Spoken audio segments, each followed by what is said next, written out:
Okay, so today we're going outside. Ooh, outside. Yeah, well, in spirit anyway. Okay, I'm with you. We're going to be exploring, spending time in nature. You know, something that I think we all just know is good for us. Oh, sure. Yeah. But get this, our starting point is actually this how-to guide. A how-to guide. Yeah, for English learners. Interesting. So, you know, you might be thinking, English language guide, really? For a deep dive. Right, like where are we going with this? But here's the thing, this guide is so simple that it actually reveals these like really fundamental reasons why getting outside is so beneficial. Like stripping away all the complexity, huh? Exactly, it just cuts right to the chase. I like it. Okay, All right. so we're not giving an English lesson today, but we're using this guide as like a springboard to really dive into the core advantages of outdoor activities. Okay, so we're talking about like how it affects us physically, mentally. Yeah, and even our social connections. I'm intrigued. Let's do it. So, you know, our listener, you might be listening to this because you need that extra push to get outside. That's me sometimes. Or maybe you already love being outside and you want to be able to explain like why it's so good. Yeah, articulate those benefits, right? Right, or maybe you're just curious about like the science behind that feeling you get. Like, why do I feel so good after I've been in the fresh air? Exactly. So let's jump in and see what this guide has to say. All right, let's unpack it. So right off the bat, this English learner guide, it starts with building vocabulary. Which makes sense, Yeah. right? You got to have the words to talk about it. For sure. And it's important for everyone, not just for people learning English. I mean, having the right words helps you understand your experiences. Totally, and then you can actually communicate them, you know, to other people. Yeah. So this guide breaks down the vocabulary into these nice, neat categories. And the first one is types of activities. All right, so what kind of activities are we talking about? Well, it lists hiking, Hiking. camping, jogging, cycling, gardening, swimming, and picnicking. Okay, so pretty good range there. A good mix. Right. And even just hearing those words, I feel like you can almost like sense the different vibes. Totally. Yeah, like hiking, I'm thinking about like, you know, the physical challenge. Right. Or camping, unplugging from technology. Yeah, love that. And what's interesting is how each of those activities like taps into different aspects of like our well-being. So it's not just like a generic being outside is good. It's more nuanced than that. Right. Like jogging, for instance. Yeah. That's all about cardio. Definitely getting your heart rate up. But then cycling, that has that element of exploration, you know? Yeah, you're seeing new places. And then even something like gardening, which seems pretty low-key. Yeah, much more chill. Right, but it gives you that chance to like unwind and connect with nature in a really hands-on way. I like that hands-on, yeah. Then the guide moves on to benefits, and it highlights all the physical health gains, you know, things like increased strength, better fitness levels, and that burst of energy you get. I definitely feel that. But then there's the mental health side too. Which, let's be honest, is just as important these days. Huge. Yeah, that sense of peace, you know, just calmness, happiness that we often find when we're outside. And then there's stress relief. Oh my gosh. Yes, huge. One, less anxiety. Yeah, just feeling more grounded. And we can't forget the social benefits. Right, because it's not just about you being out there by yourself. Exactly. It's about building friendships, teamwork, strengthening those bonds. Like a team hike. Yes, exactly. And then finally, that feeling of being rejuvenated, you know, like you've recharged. More lively, refreshed, like you can take on the world. Exactly. And it's interesting when you think about the bigger picture, all of those categories, they're kind of woven together. How so? Well, the specific activity that you choose, Right. it's going to directly impact, you know, the benefits you experience and even how you feel afterwards. So it's all connected. Exactly. Okay, so the guide also gives us this list of nature words. Makes your words. Yeah, you know, forest, mountain, lake, beach, sunlight, fresh air. Okay, so like the setting for the activities. Right, and having those words helps us describe, you know, those places. So we can share our experiences more vividly. Exactly. And then, of course, it lists emotions and feelings. Yeah, so for sure. So how are we feeling when we're out there? Well, relaxed, excited, refreshed, happy, you know, the usual suspects. Those good vibes, yeah. But what I found really insightful is how the guide includes this practice tip. A practice kit, okay. Yeah, right at the beginning. And it suggests that you pair an activity with a benefit and a feeling. Interesting. Okay, so give me an example. Like hiking improves my cardiovascular health and makes So- me feel invigorated. Okay, I like that it's simple, but it connects everything together. Exactly. And it's a great way for you, our listener, to like start being more mindful of your own outdoor experiences. Totally. Like, okay, when I do this, how do I actually feel? Right. So we've got this foundation of vocabulary. Now, what's next? So the next step is mastering key sentence structures. To talk about those benefits. Exactly. And, this is part of the English learning guide, but honestly, having clear sentence structures is important for everyone. Oh, for sure. It helps you communicate better no matter what language you're speaking.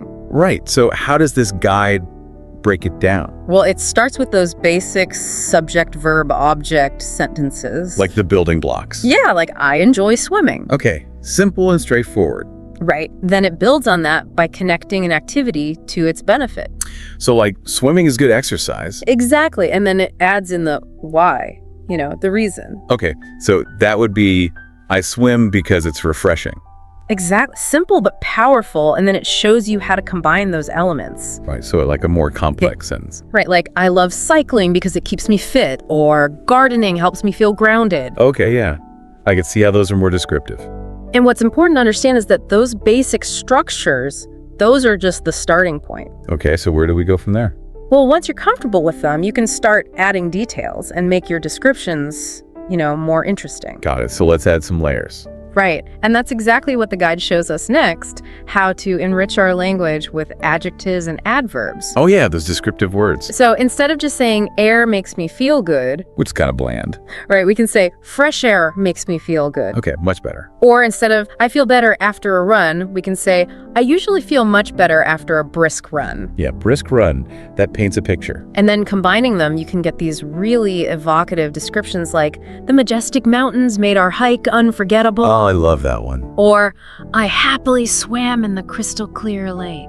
Okay, I can picture it. And the guide also emphasizes using connecting words like because, since, or as to really state the reasons. Oh, that's interesting. So it's not just stating the fact, but explaining the why. Right, like I go camping because it helps me disconnect from technology. Oh yeah, that's a big one for me. Or, since walking is easy on my joints, I do it every day. Makes sense. Or, as nature is inherently calming, I feel more relaxed outdoors. So it's like a cause and effect relationship. Exactly, and this is so important because it gives you the tools to explain why these activities are valuable to you personally. It's more than just saying, I like to be outside. Right, you're explaining the specific reasons you know the outcomes. Yeah, like why it matters to you. Exactly. Okay, so we've got the vocabulary, the sentence structures. Now let's get into the specific benefits. All right, let's break it down by category. So first up, physical health. Okay, that's a big one. The guide gives us these helpful phrases like, it boosts my stamina, it helps me maintain a healthy weight, it strengthens my core muscles. Okay, all good stuff. And then it gives us concrete examples like, when I go for a long hike, I build cardiovascular endurance and burn a significant number of calories. So it's not just vague, it's specific. Right. And another example is cycling regularly not only improves my leg strength, but also contributes to a healthier heart. Okay, so we're connecting the activity to the actual physical results. Exactly. And if we think about you, our listener, Yeah. what are your health and fitness goals? Right, like what are you trying to achieve? Because these examples show how getting outside can be, a fun and effective way to exercise. It's not all about the gym. Right. It could be exploring trails, cycling, being out in the fresh air and sunshine. I much prefer that to being stuck inside. Okay, so next up, mental health, which is, crucial in our busy lives. Absolutely, we all need a little bit of peace. The guide suggests phrases like, it helps me declutter my mind. It alleviates my anxiety. It fosters a sense of tranquility. I love that last one, tranquility. Right, and the examples, they really bring it to life, like, after spending time walking in the woods, I feel a significant reduction in my stress levels. I can relate to that. Or gardening provides me with a sense of focus and accomplishment, which is incredibly calming. Yeah, there's something so grounding about being in the garden. Right, and I think a lot of us have felt that, that mental clarity after being in nature. Absolutely, and it shows, that deep connection between our mental well-being and the natural world. Right, being outdoors, it's not just a leisure activity, it's a way to manage stress. Improve your mood. Yeah, like a tool for mental health. And there's actually science behind this. Studies show that being in nature lowers your cortisol levels, which is your stress hormone. Oh, wow, I didn't know that. So it's not just like a feeling, it's a real thing. Oh, okay. Fascinating. Next up, the social benefits. All right, so being outside with others. The guide gives us phrases like, it's a fantastic way to connect with others. I've met some wonderful people through outdoor clubs. It deepens the bonds I have with my friends. Okay, all about connection. And the examples are really great, like going camping with a group of friends creates lasting memories and strengthens our relationship. Oh yeah, camping trips are the best for bonding. Or Playing team sports outdoors like soccer helps me build camaraderie and connect with others who share my interests. Right, so finding your people. Exactly, and it highlights how outdoor activities can kind of create this social fabric. Because you're sharing these experiences. Yeah, whether it's that mutual support you get during a tough hike or just the simple joy of sharing a picnic. Right, it's about those shared moments. And finally, the guide touches on environmental benefits, which are becoming more and more important to a lot of us. For sure, yeah, we need to take care of our planet. So it gives us phrases like, it fosters a greater appreciation for the natural world. Choosing active transport options reduces my environmental impact. Being outdoors makes me more aware of conservation efforts. Okay, so connecting our actions to the environment. And then the examples are things like cycling to work instead of driving helps lower carbon emissions. Yeah, making sustainable choices. Or hiking through diverse ecosystems highlights the importance of protecting these natural habitats. So it's like you're seeing firsthand why we need to protect these places. And this is such a key point because, being in nature, it can really cultivate a deeper understanding and respect for the environment. And that can translate to more sustainable behaviors, in other areas of your life. Exactly. It's like this positive feedback loop. You benefit from nature, and then that motivates you to protect it. I love that idea. Okay, so we've got the vocabulary, the sentence structures, we've explored the benefits. Now the guide gets into adding some personality to our language. Ooh, personality. Tell me more. So we're talking about using idioms and phrasal verbs. Okay, so that's where things get a little less formal, a little more fun. Right, and these idioms and phrasal verbs, they really capture meaning in a concise way, Yeah, they're like these little bundles of meaning. Exactly. So the guide gives us some great examples for idioms. We have blow off steam. Blow off steam. Which means to release pent-up energy or stress, like, after a demanding day at work, I often go for a jog to blow off steam. I definitely do that. Then there's in the fresh air. In the fresh air. Which simply means outdoors, like, I always feel more invigorated when I spend time in the fresh air. Simple but effective. And then we have recharge your batteries. Recharge your battery. Meaning to restore your energy. Like, a weekend camping trip in the mountains really helps me recharge my batteries. That's a good one. So these idioms, they just add a layer of, informal expression. And it makes you sound more like a native speaker. Totally. And the phrasal verbs are just as valuable. All right, let's hear them. So we have workout, meaning to exercise, like I try to work out by cycling several times a week. Okay, or go. Then wind down, meaning to relax, like gardening in the evening helps me wind down before bed. Wind down, yeah. And catch up, meaning to spend time and converse with someone, like we often catch up with friends over a picnic in the park. Okay, catch up. And these phrasal verbs, they're so common in everyday English. Yeah, you hear them all the time. So incorporating them into your vocabulary can really enhance your fluency. It's like adding those finishing touches. Right. It's like adding spices to your cooking. It makes it more flavorful. I like that analogy. Okay, so we've talked about the language. Now the guide actually gets into the practical side of conversations, Oh, so how to actually talk about these things. Exactly, how to navigate conversations about outdoor activities with confidence. Because it's not just about knowing the words, it's about knowing how to use them. Right, like having those conversational skills. And the guide breaks it down into how to start, maintain, and even end those conversations. Okay, so a complete guide to outdoor conversations. So for starting a conversation, it suggests asking those open-ended questions like, do you enjoy spending time outdoors? Okay, pretty easy. Or sharing your own opinion, like, I find hiking to be incredibly rewarding. Yeah, putting it out. Or inviting others to share, what are some of your favorite outdoor activities? So just simple ways to get people talking. Exactly. And for keeping the conversation going, the guide recommends active listening, adding your own details and asking follow-up questions. So you're engaged, you're not just passively listening. Right, like agreeing, I totally agree. Being close to nature is so calming. Okay, showing that you're on the same page. Or adding a detail.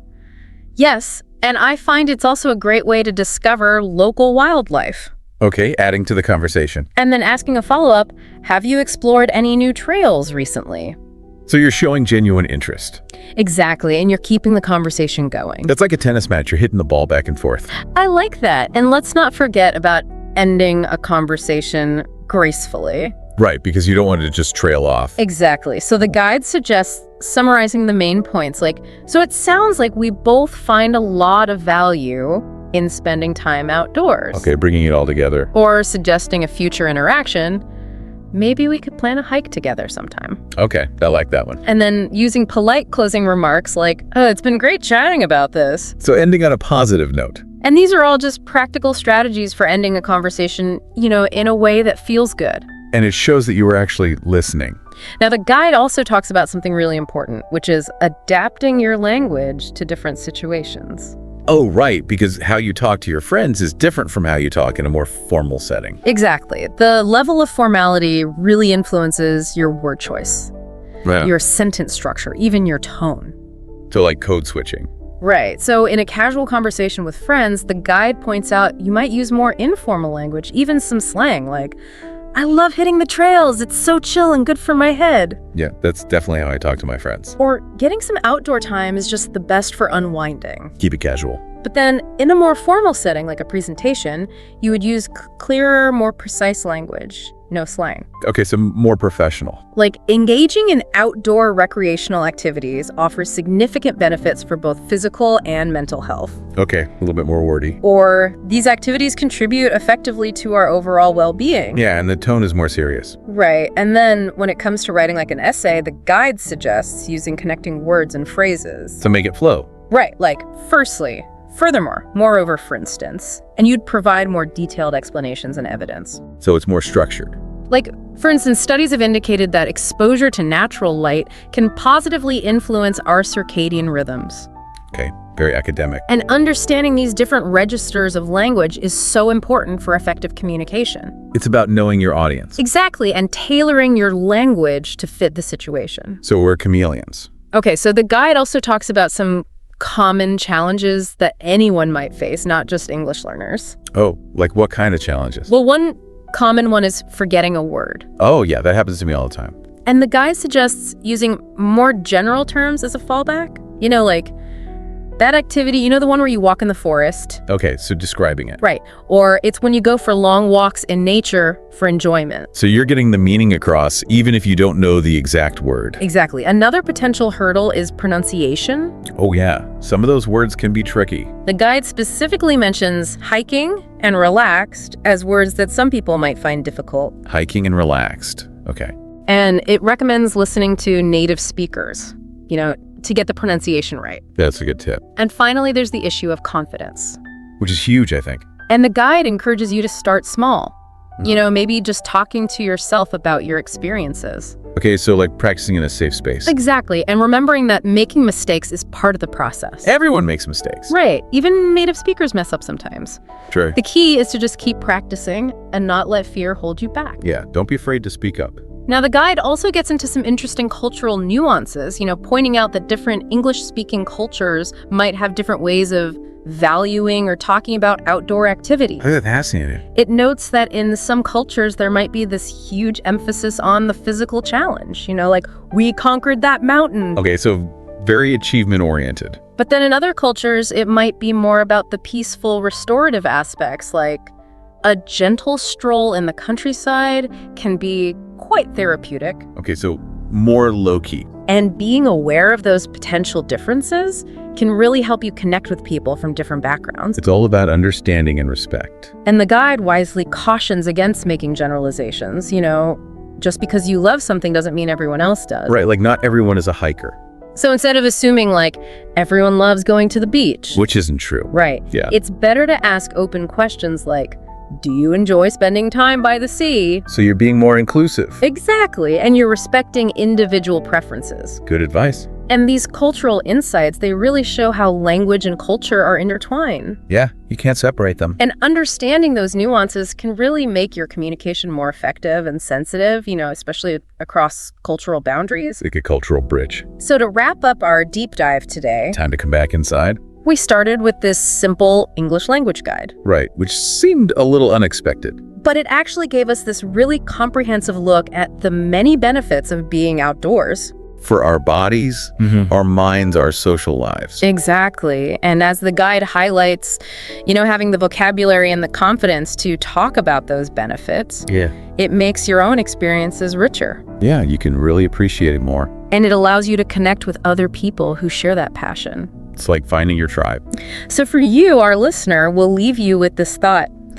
How can you weave even small moments of outdoor time into your routine? Yeah, like little bits throughout the day. And what positive effects could that have on your life? Makes you think. And maybe inspired by our conversation today, you might reach out to someone and just start a conversation about your favorite way to experience nature. I love that idea, spreading the outdoor love. Thanks for joining us on this deep dive. It's been a pleasure. Okay, so, you guys have sent in some really interesting stuff lately. Yeah. Like a ton of material. Yeah. Really focused on like the whole science of confidence thing. Yeah. And we want to try to get to the bottom of this. Yeah. Really extract the core insights from all that stuff and Yeah, absolutely. really give you guys the most useful takeaways, the things you can really use Practical stuff, right? to kind of, amp up your own self-belief. Right. We're going way beyond just think positive, Yeah, right. This article really digs into the actual, Yeah. these psychological and neurological mechanisms Yeah. that actually create confidence. Right. It's really about understanding how this stuff works. Yeah. Like the nuts and bolts of, Yeah. believing in yourself. So right off the bat, the article gives us a really solid, Yeah. foundation. Yeah. Forget the image of some puffed up braggy. Yeah. Person. Totally. Totally. Not what we're talking. True confidence Yeah. is they define it Yeah. is this realistic trust in your own abilities. Absolutely. Your resilience and your, Yeah. inherent worth. Yeah. And they make this really interesting distinction Okay. between self-confidence, which is that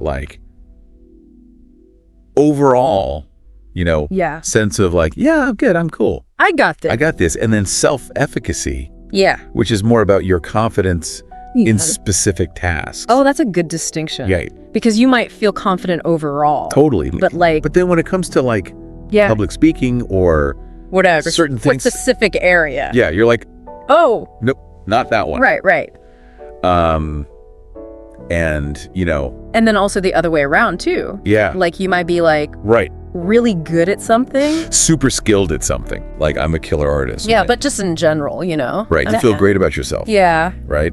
So it's interesting because they make this point that this isn't just a fixed state. Right. You're either confident or you're not. You're not just born Right. with it or without it. Yeah. Yeah. Right. Exactly. It's like a personality setting. Yeah. And they talk about, there was this 2018 study Okay.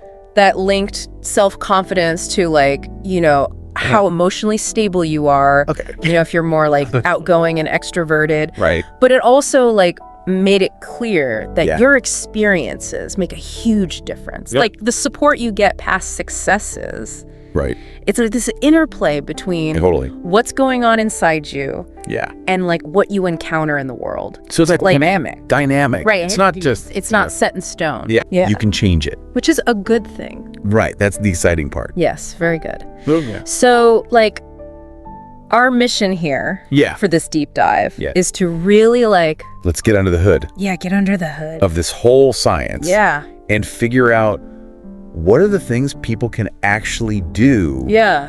to build that confidence muscle. So where do we start Right. with this, scientific exploration? So the article starts off Okay. with the psychology of confidence. Okay. And they bring up this guy, Albert Bandura. Okay. Yeah. He was a big name in psychology. Right. And he came up with this idea of self-efficacy, Yeah. which is a real driver Right. of motivation and behavior. Yeah. And he basically said there are these 4 key sources Right. that fuel self-efficacy. Okay. So this is And they're really insightful. Yeah. You can really use these okay. to understand how to build your own confidence. So the first one? The first one is called mastery experiences. Okay. So that's So basically, when you achieve something, yeah. even if it seems small, Right. your brain's hey, you did it. Right. It lays down this little marker that Yeah, says you can do this. It's a mental Cali. Yeah, it's like you're leveling up in a video game, I like that. right? Every time you succeed, Yeah. you get these experience points. Right. And it all adds up Yeah. to this confidence score So not for that particular thing. Yeah. Yeah. Making huge leaps. Exactly. It's the accumulation. It's the small wins Right. that add up over time. Yeah. So your brain's hey, You can do this. look at all this evidence. this track record. Right. I'm competent. Yeah. I can do this. Okay, what's the second one? So the second one's called vicarious learning. Okay. So that's like which is basically, watching other people. yeah, looking at people who are like you Right. and seeing them succeed. Right. And thinking, if they can do it, Exactly. I can do it. It's like, if they could figure that out, Yeah. maybe I have that in me too. Totally. So like role models are important. Super important. Right. Because when you see someone Yeah. doing something you want to do Yeah. and succeeding, Right. it makes it feel more real. Right. Less abstract. Right. It's not just this Yeah. abstract idea. Right. It's like, oh, Real person a real person did this. did it. So I can too. Okay. So number 3. Number 3 is social persuasion, Okay. So this is all about, which is basically the power of encouragement. right? Like people telling you you can do it. Right. When someone you respect Yeah. looks you in the eye and says, Yeah. I believe in you. Yeah. You got this. I know you can do this. It can be huge. Yeah. Especially when you're feeling doubtful. Absolutely. Yeah. But the article makes this point that Okay. has to be genuine, Right. like empty praise. Yeah. Just like, Doesn't really land. you're awesome. Right. It's got to be specific. Yeah, it has to be sincere. Right. Like acknowledging your effort, Right. highlighting your skills. So important. It's way more powerful. Okay. Number 4. Number 4 is emotional and physiological states. Okay. This is interesting. This is the one people often miss. Yeah. How you feel in your body Mm-hmm. and emotionally Right. has a huge impact on your confidence. If you're like super anxious. Right. If you're feeling overwhelmed, Or just like exhausted. drained, Yeah. it's hard to feel confident. Right. But if you're calm, Yeah. if you have energy, Right. you're like, yeah, I can handle this. Like your body's on board. Right. It's amazing how connected It's all kind the physical and mental are. Totally. So we've got, So that's the psychology. psychology, yeah. But then they go into the neuroscience. Oh, this is where it gets really cool. Yeah, this is where it gets really fascinating. Yeah, because it's not just like Yeah.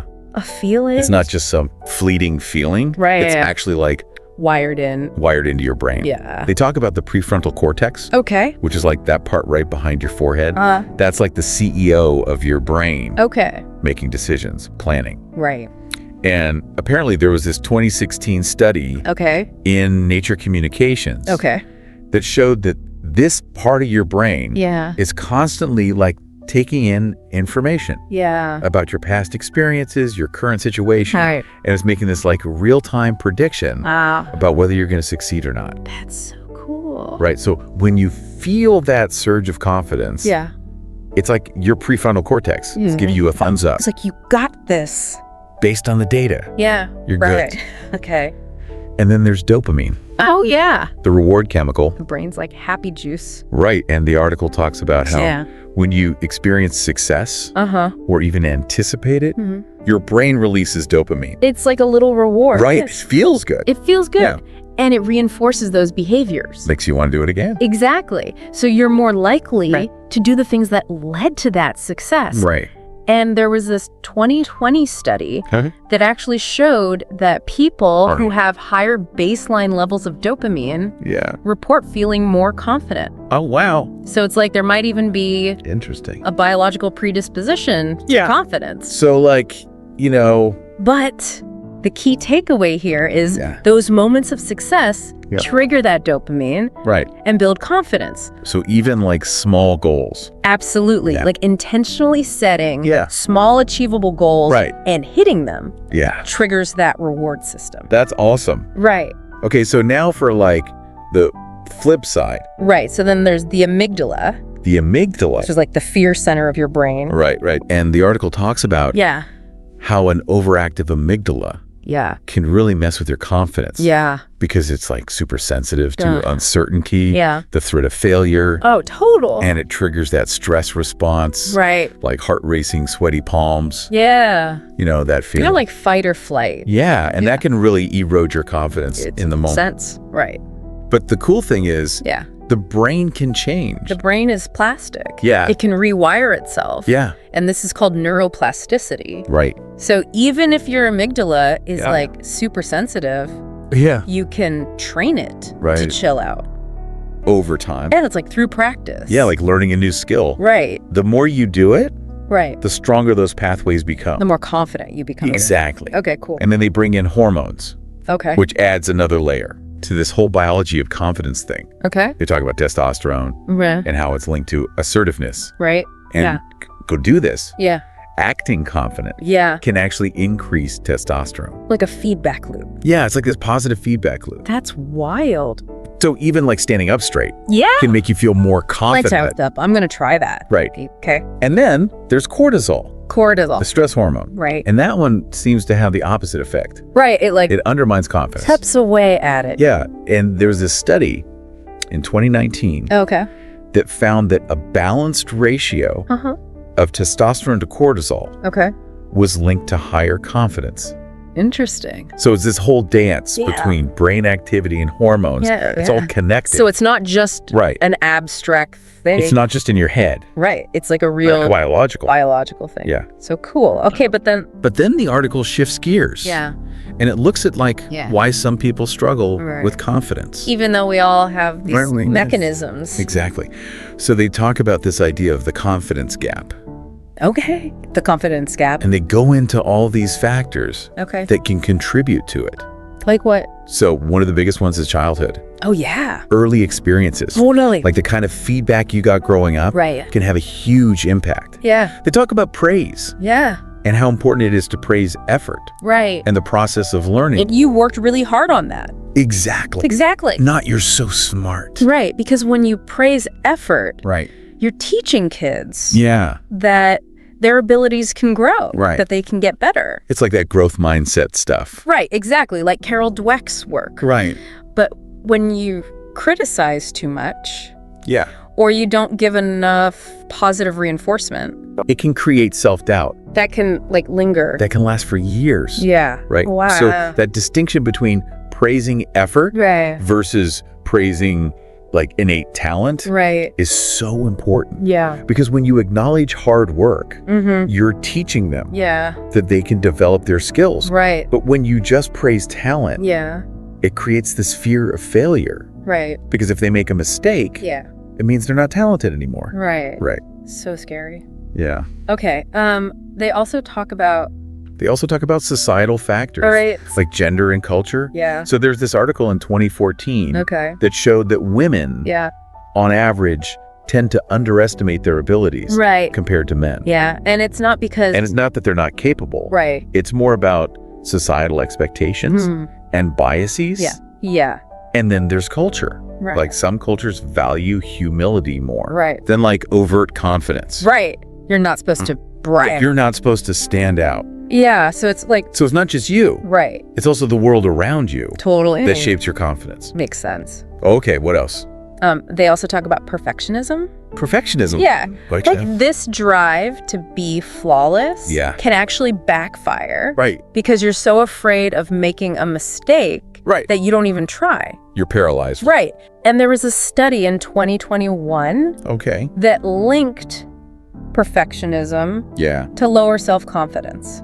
that makes. Right. Because if your standards are impossibly high, Yeah. you're always going to feel like you're failing. Right. Right? So you never get that. You never feel good enough. That boost. Right. Okay. And then, of course, there's imposter syndrome. Imposter syndrome. Yeah. Everyone's favorite. Right. Feeling like a fraud, Even though you have all this evidence. you've achieved things that you're actually good. Right. Right. It's like your brain Yeah. can't accept it. It's crazy. It was first identified in 1978, Oh, wow. and it affects so many people. Yeah. Even like Even super successful people. really successful people. Right. It's like they can't internalize their success. Wow. It's really powerful. Yeah. It shows how strong our inner narratives are. Right. Okay. So we've talked about the psychology, Yeah. the neuroscience, The biology. the reasons people struggle. Yeah. Now, what can we actually do about it? Right. Let's get to the tools. The toolkit. The confidence building toolkit. Yeah. So the article outlines all these practical strategies Okay. that are based on science. Let's hear it. So the first one is start small and stack wins. Oh, okay. I like that. It's about setting achievable goals, Yeah. even if they seem tiny, Right. because each small win Yeah. gives you a little confidence boost, Right. and it starts to rewire your brain Right. to expect more success. It's like building momentum. Right. And there was this study in 2017 Okay. that showed that gradual progress Yeah. is actually more effective Right. than trying to do everything at once. So it's about consistency. Yeah, consistency and small steps. Okay. So the article suggests Yeah. making a list of 3 small tasks Okay. that you can do today. Right. Something easy. Yeah, and it might seem simple, Yeah.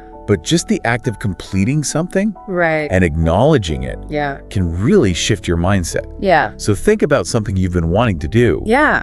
What's one tiny step Right. you can take today Right now. to get started? Okay. Love it. All right, number 2, reframe failure. Okay. So this is about changing how you think about setbacks. Right. Instead of seeing them as proof that you're not good enough, Yeah. you see them as learning opportunities. Right. Like, hey, what can I learn from this? Yeah. They mention Amy Cuddy's work here. Okay. And there's a study in 2022 that showed that this kind of reframing Yeah. can reduce self-criticism Okay. and make you more resilient. It's like turning a negative into a positive. Exactly. Okay. So the article suggests, Yeah. after a setback, Yeah. write down one lesson you learned Okay. and one step you can take forward. I like that. It keeps you moving Yeah. in a positive direction. Okay, what's next? Number 3, harness your body. Okay. So this is about Amy Cuddy's power posing. Power posing. Yeah. Okay. The idea is that adopting these expansive postures, right. like standing tall, Yeah. hands on your hips, Right. can influence your hormone levels. Uh-huh. Maybe increase testosterone, decrease cortisol, Right. and that can make you feel more confident. Oh, interesting. Now, there's some debate about the hormones, Yeah. but there was a 2023 meta-analysis Okay. in the journal Body Image Okay. that did find that standing upright Yeah. can increase self-reported confidence. So even if it's not all about the hormones, Right. just the act of standing tall Yeah. can make you feel more confident. It's like embodying confidence. Exactly. Okay. So the article says try standing tall for 2 minutes Okay. before a challenging situation. Like a little power pose break. Exactly. Okay. I like it. All right, number 4, visualize success. Visualize success. Yeah. Okay. So this is about mental rehearsal, Uh-huh. like picturing yourself succeeding. Right? And the idea is that when you do that, Yeah. you're actually activating Right. the same neural pathways In your brain. as if you were actually doing it. Wow. And there was a 2018 study in Frontiers in Psychology Okay. that showed that this kind of mental practice Yeah. can increase self-efficacy So it's like a mental workout. for confidence. Right. So how do we do it? So the article says take 5 minutes Okay. and really visualize yourself succeeding. Like really see it. Yeah. All the detail. Yeah. The sights, the sounds, The feelings. the emotions. Yes. Create that mental movie. Awesome. All right, number 5, curate your circle. Curate your circle. Okay. Okay. So this is about surrounding yourself Yeah. with supportive people. People who believe in you. Right. People who lift you up. Right. And there was a 2020 study in Social Psychology Quarterly Okay. that showed that getting positive feedback Uh-huh. from your peers Yeah. can boost your confidence. Right. So it's about who you spend your time with. Yeah. The article suggests Yeah. reaching out to someone who believes in you Okay. and asking for their perspective. That's a good idea. Right. It's about getting that external validation Yeah. from someone you trust. Okay. Love it. Okay, number 6, tame the inner critic. Oh, the inner critic. Yeah, we all have that voice Yes. that's always telling us we're not good enough. Right. So the article talks about CBT, CBT. cognitive behavioral therapy, Okay. and how it can help you Yeah. identify and challenge Yeah. those negative thoughts. Right. And there was a 2019 study Uh-huh. that showed that questioning those thoughts Yeah. with evidence Right. can build confidence. So it's like fighting back. Exactly. Fact. Right. Okay. So the article suggests making a list Yeah. of 3 things you've accomplished recently Oh, yeah. to remind yourself of your successes. Like a little evidence locker. Exactly. Okay. Number 7. Number 7, act as if. Act as if. Yeah. Okay. This is a really interesting one. Okay. It's about behaving confidently, Mhm. even if you don't feel it. Right. And the idea is Yeah. that it can actually change how you see yourself. So like fake it till you make it. Kind of, but there's science behind it. Okay. There's a 2021 study Okay. that showed that acting assertively, Okay. like speaking clearly and directly, Yeah. can increase your own perception Right. of your competence. So like you trick your brain In a way, yeah. into being more confident. Yeah. Okay. I like it. So the article suggests focusing on projecting confidence Okay. in your next interaction. Like a meeting or something. Yeah, or even just like a conversation with a friend. Okay. Cool. And finally, number 8, train your brain. Train your brain. Yeah. Okay. So this is about mindfulness and meditation Okay. and how they can help you regulate your emotions, Right. especially that amygdala. The fear center. Right. And there was a 2023 study Okay. that linked mindfulness Mm. to increased confidence. Wow. So it's about creating a sense of calm Yeah. and being more aware of your thoughts and feelings. Right, so you don't get swept away by them. Exactly. Okay. So the article suggests trying a 10-minute guided meditation every day. That's doable. Yeah, it's a small investment. Right. For big potential benefits. Okay, so that's a lot of tools. Right. But the article doesn't stop there. Okay. It goes on to talk about Yeah. how confidence shows up Right. in the real world, Okay. like in your work, your relationships, your health. Have you ever been in that situation where you're listening to someone speak English? Maybe they're going really fast or they have an accent that you're not quite used to, and you're like, okay, I get the words, I understand the words, but I don't understand what they're actually saying. Yeah. It's like trying to catch water in your hands. Right? Yeah, it's that feeling of like, I can understand all the words, but I can't get the bigger picture. Exactly. And that is precisely what we are going to be diving into today. You shared this great article with us, Secrets to Advanced English Listening Skills, a comprehensive guide for English learners. And this is for anybody who is serious about taking their English listening to the next level. Yeah, that's right. We know that for you, the listener, it's not just about getting by in English, right? You're aiming for that higher level of fluency, whether that's to do really well on a test like the IELTS or the TOEFL, to feel super confident in professional settings, or just to be able to really immerse yourself in all the amazing English language content that's out there. Absolutely. And so our goal for this deep dive is to take this article, unpack it, and extract those practical secrets and strategies that you can use right away to sharpen your listening skills. That's right. So we're going to help you get to that advanced level. Yeah, and we're going to do that by first understanding the specific challenges that people who are trying to get to that advanced level have with listening. And then we'll explore those actionable secrets that are in this article, some really interesting, relatable examples and exercises you can do. Okay, let's dive in. So the article starts off by saying that advanced listening isn't just about having a huge vocabulary. Right. What are some of the complexities that trip people up? Well, that's a really important point to understand right away. It's not just about knowing more words. It's about some of these other things, like the article talks about how fast speech is a challenge, how native speakers tend to compress their language. So the boundaries between the words get kind of blurred. And also there's the whole thing about informal language idioms, slang contractions. You know, if someone says, I'm going to head out. Yeah, you might understand I am going to head out. But the speed at which it's said can be confusing. Yeah, absolutely. It's like a whole other layer of the language to decode. Exactly. And then, of course, you know, we have a huge variety of accents in the English-speaking world. Oh my gosh, yeah. So the article gives a great example. It says, I can't find the car now. Depending on who's saying that, maybe somebody with a Boston accent, they're going to say, I can't find the car. Can't the Calfic, yeah. So, you know, being able to recognize and adapt to those different pronunciation variations is so important. And it's not just the speaker, right? Sometimes it's the environment. The environment, exactly. You think about background noise, like you're trying to follow a conversation in a movie and it's in a busy cafe, or you have multiple people speaking at the same time. Those are real-world scenarios that require you to really up your skill level to be able to filter out the distractions and focus on what you need to hear.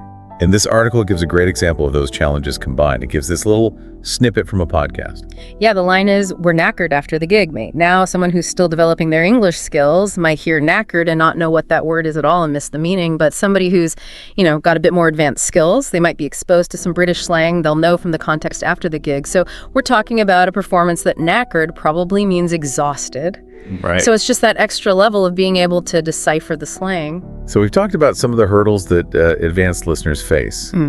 Let's move on to the really good stuff, the secrets to overcoming them. The first secret is all about broadening your audio intake. Yeah, and what I think is interesting here is the emphasis on diverse sources. Right. So don't just stick to one type of content. You know, think about podcasts, movies, news broadcasts, audiobooks. Try and get a variety of different sources into your routine. Because you're not going to pick up the slang that you hear on a really casual comedy podcast if you're only listening to the BBC News. Exactly, or vice versa. You know, the BBC News is great for that kind of formal, clear English. Right. So it's about training your ear to understand the different registers and styles. And then they give this really practical first step Yeah. to kind of start to acclimate your ear, and that is with subtitles. With subtitles, exactly. So the idea is to start off by watching or listening to some content with subtitles. And this helps you to build that initial comprehension, build your vocabulary, because you're seeing the words written down. And they give a great example from Friends, that classic Ross line, "We were on a break." So you have the subtitles on, you can clearly see every word being said. But the important part. But then you take the subtitles off, and this forces your brain to really engage with the sounds, the rhythm, the emotional tone, without relying on that visual aid. I love that. And they give a specific exercise to put this into practice. They do. Let's walk the listener through that. Okay, so step 1 is to listen to a short TED Talk clip with the subtitles on. They suggest Brené Brown's The Power of Vulnerability, which is a great choice because she speaks quite clearly and thoughtfully. Okay, so step 1, listen with the subtitles on, get a general sense of what she's saying. Yes. And then step 2 is to identify some of the key phrases or ideas that stand out to you from that clip. Okay. So the article points out shame is universal and vulnerability is courage as some key takeaways. Right, so you're not just passively listening, you're listening for the core messages. Exactly. And then step 3 is to replay that clip without the subtitles. And here the main focus is on intonation. So how Brené Brown uses the rise and fall of her voice to emphasize certain words or convey emotion. I see. And the article points out how she deliberately emphasizes the word courage, which adds another layer of meaning. Okay, so it's going from that visual support to just purely relying on your auditory senses. Okay, secret number 2 is all about mastering connected speech. What is connected speech? It sounds very technical, but it's something you hear all the time when you listen to native English speakers' connected speech, is simply the way that words naturally blend together when people are speaking. Right. And it's often quite different from how those individual words would appear if you were just reading them in a textbook. Okay. So the article breaks down some of the key features of this. So first you have reductions where sounds within a word get shortened or even dropped entirely. Right. A classic example is then we have liaisons where a sound at the end of one word connects to the beginning sound of the next word. So put it on might sound more like put it on. Put it on. And then we have elision, Right. where a sound is omitted completely and next time becomes next time. Okay. So those subtle changes, they can really make a difference, especially when you're listening to fast speech. The article gives a good example from the Avengers. It does. It gives the line, I don't see how that's some party. I don't see how that's a party. And in fast speech, it's going to sound like, I don't see how that's a party. So it's like a whole different sentence. Almost, yeah. So how do we train our ears to recognize these blended sounds? Well, the article recommends a technique called shadowing. Shadowing. So shadowing involves listening to a speaker and repeating what they're saying almost at the same time. I see. So your voice is kind of like a shadow following theirs, and this really helps you to physically reproduce those connected speech patterns and internalize the natural flow of English. And they give an exercise for this one too, a common phrase. Yeah, they do. So record yourself saying the phrase, I'm not sure about that. I'm not sure about that. Okay. And then find a short audio clip of a native speaker saying that same phrase, and just listen carefully, compare your pronunciation to theirs, and pay attention to how they blend those words. Not sure might sound more like no, sure. No, sure. And just keep practicing, adjusting your own pronunciation until it starts to sound more natural. Okay, I like that. So you're getting immediate feedback on your own speech. Okay. Secret number 3, build contextual prediction skills. So this is all about using your brain power to anticipate what you're going to hear. Interesting. So advanced listeners, they don't just passively receive information, they actively use the context of the conversation to try and predict what's coming next. Okay. So you're using your existing knowledge, the topic, the situation, maybe even the speaker, to make educated guesses about what you're likely to hear. Right. And the article calls this top-down listening, Top-down listening. where you're focusing on the bigger picture first, and they give a practical example. Imagine you're listening to a job interview, Okay. and the interviewer says, "Tell me about yourself." Right. Now, even before the person starts speaking, you can predict that they're going to talk about their professional background, their skills, their experience, maybe some personal details that are relevant to the job. Okay, so it's like your brain is already setting up a framework for the kind of information that's to come. Exactly. I love that Harry Potter example they give here. Oh yeah, so good. So in the Harry Potter audiobook, when Dumbledore says in that very serious tone, "The third floor corridor is out of bounds," I can hear it. Even if you don't catch every single word that follows, you can predict that he's going to give some kind of warning. Right. And as the article points out, he says to anyone who doesn't wish to die a painful death. So understanding the context allows you to fill in the blanks. Exactly. Okay, and the exercise for this secret, I love this one. Yeah. A little bit of suspense. It is. So the exercise is to pause a movie or a TV show right in the middle of a sentence. Okay. So they give an example, I was just about to. Okay. And then try to guess how the character is going to finish that sentence. Oh, I love that. Based on what's happening, you know who the character is, what's going on in the plot. Okay. And then you press play and see if you were right. That's such a good exercise. Okay. I'm going to try that one tonight. Me too. Okay, secret number 4 is all about expanding your vocabulary through listening. So we know that having a strong vocabulary is essential, but how does listening contribute to that? Well, as you get to more advanced levels of listening, you're going to come across more complex and nuanced vocabulary, especially in academic and professional settings. Yep. You know, words like mitigate or prolific. Right. And the point is that hearing these words in a natural context, rather than just memorizing them from a list, helps you to really understand how they're used in real life. I see. And the strategy they suggest here is called thematic listening. Thematic listening. So if you're interested in the world of business, you might listen to a podcast like The Economist, where you'll hear terms like disruptive innovation used in lots of different contexts, and that helps you to really solidify your understanding of that word. Right, repeat exposure. Yeah. And they give an example of encountering a new word in a different kind of audio content. Yeah, so imagine you're watching a documentary about climate change, and you come across the term biodiversity loss. Even if you've never heard that phrase before, the context the film is about, you know, species disappearing, ecosystems being damaged, it gives you a pretty good clue as to what it means. And then you can look it up. And then you can double check, yeah. So you're using context clues. Exactly. And the exercise for this secret involves a news segment. It does. So listen to a short segment from NTR or another news outlet and just jot down 3 words that you don't know. Okay. And then try and guess their meaning based on the context of the report. Okay. And then at the end, look them up and see if you were right. Okay, that's a good one. I like that one.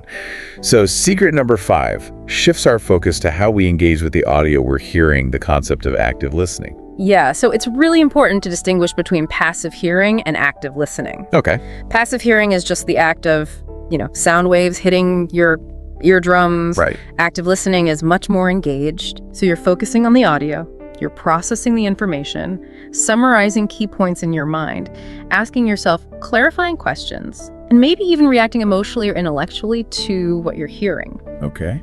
So the example they give is in a debate. Okay. Instead of just hearing the statement, taxes should rise, Okay.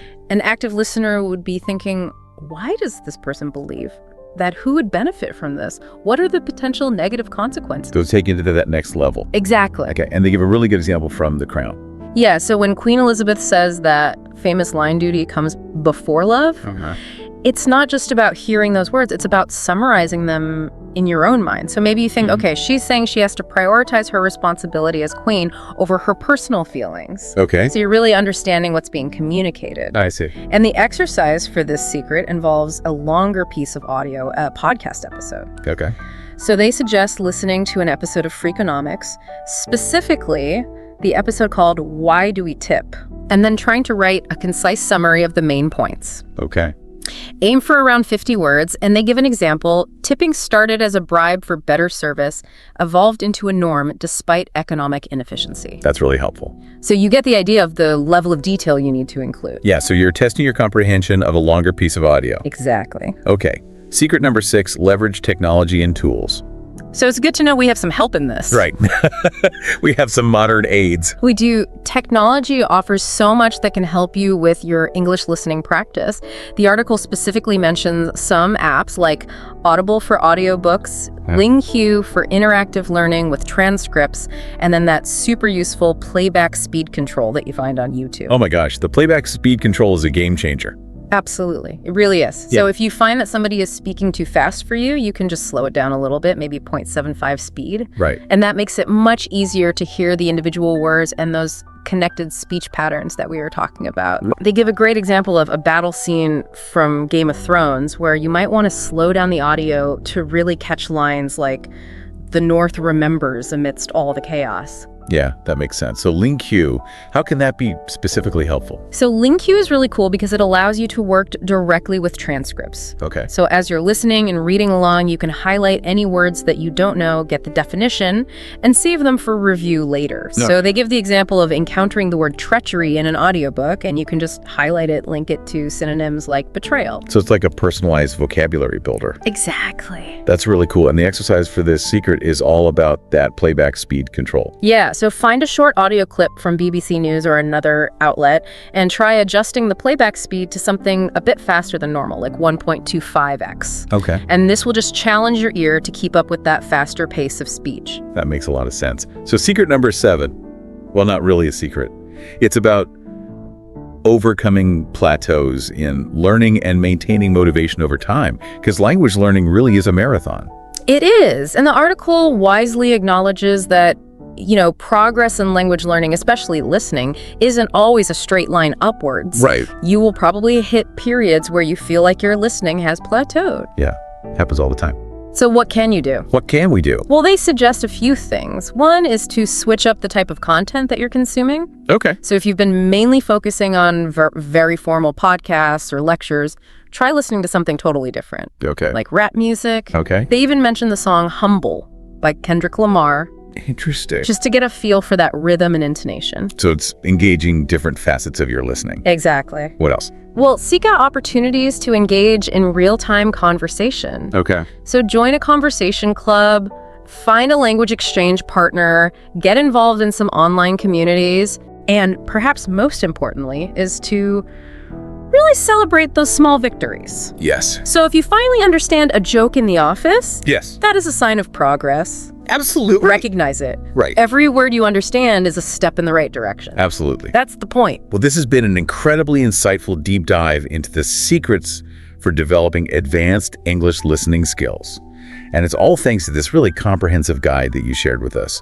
And the takeaway really is that mastering advanced listening is a multifaceted skill that requires consistent effort, exposure to a variety of sources, and applying these strategic techniques. Yeah, it's not passive at all. Right. You have to really engage with the language, challenge yourself, and focus on the context and the nuance of spoken English. And for you, the listener, the next step is clear. Start putting these secrets into practice today. Pick a new podcast to listen to. Try shadowing a line from your favorite movie experiment with those playback speed controls on YouTube.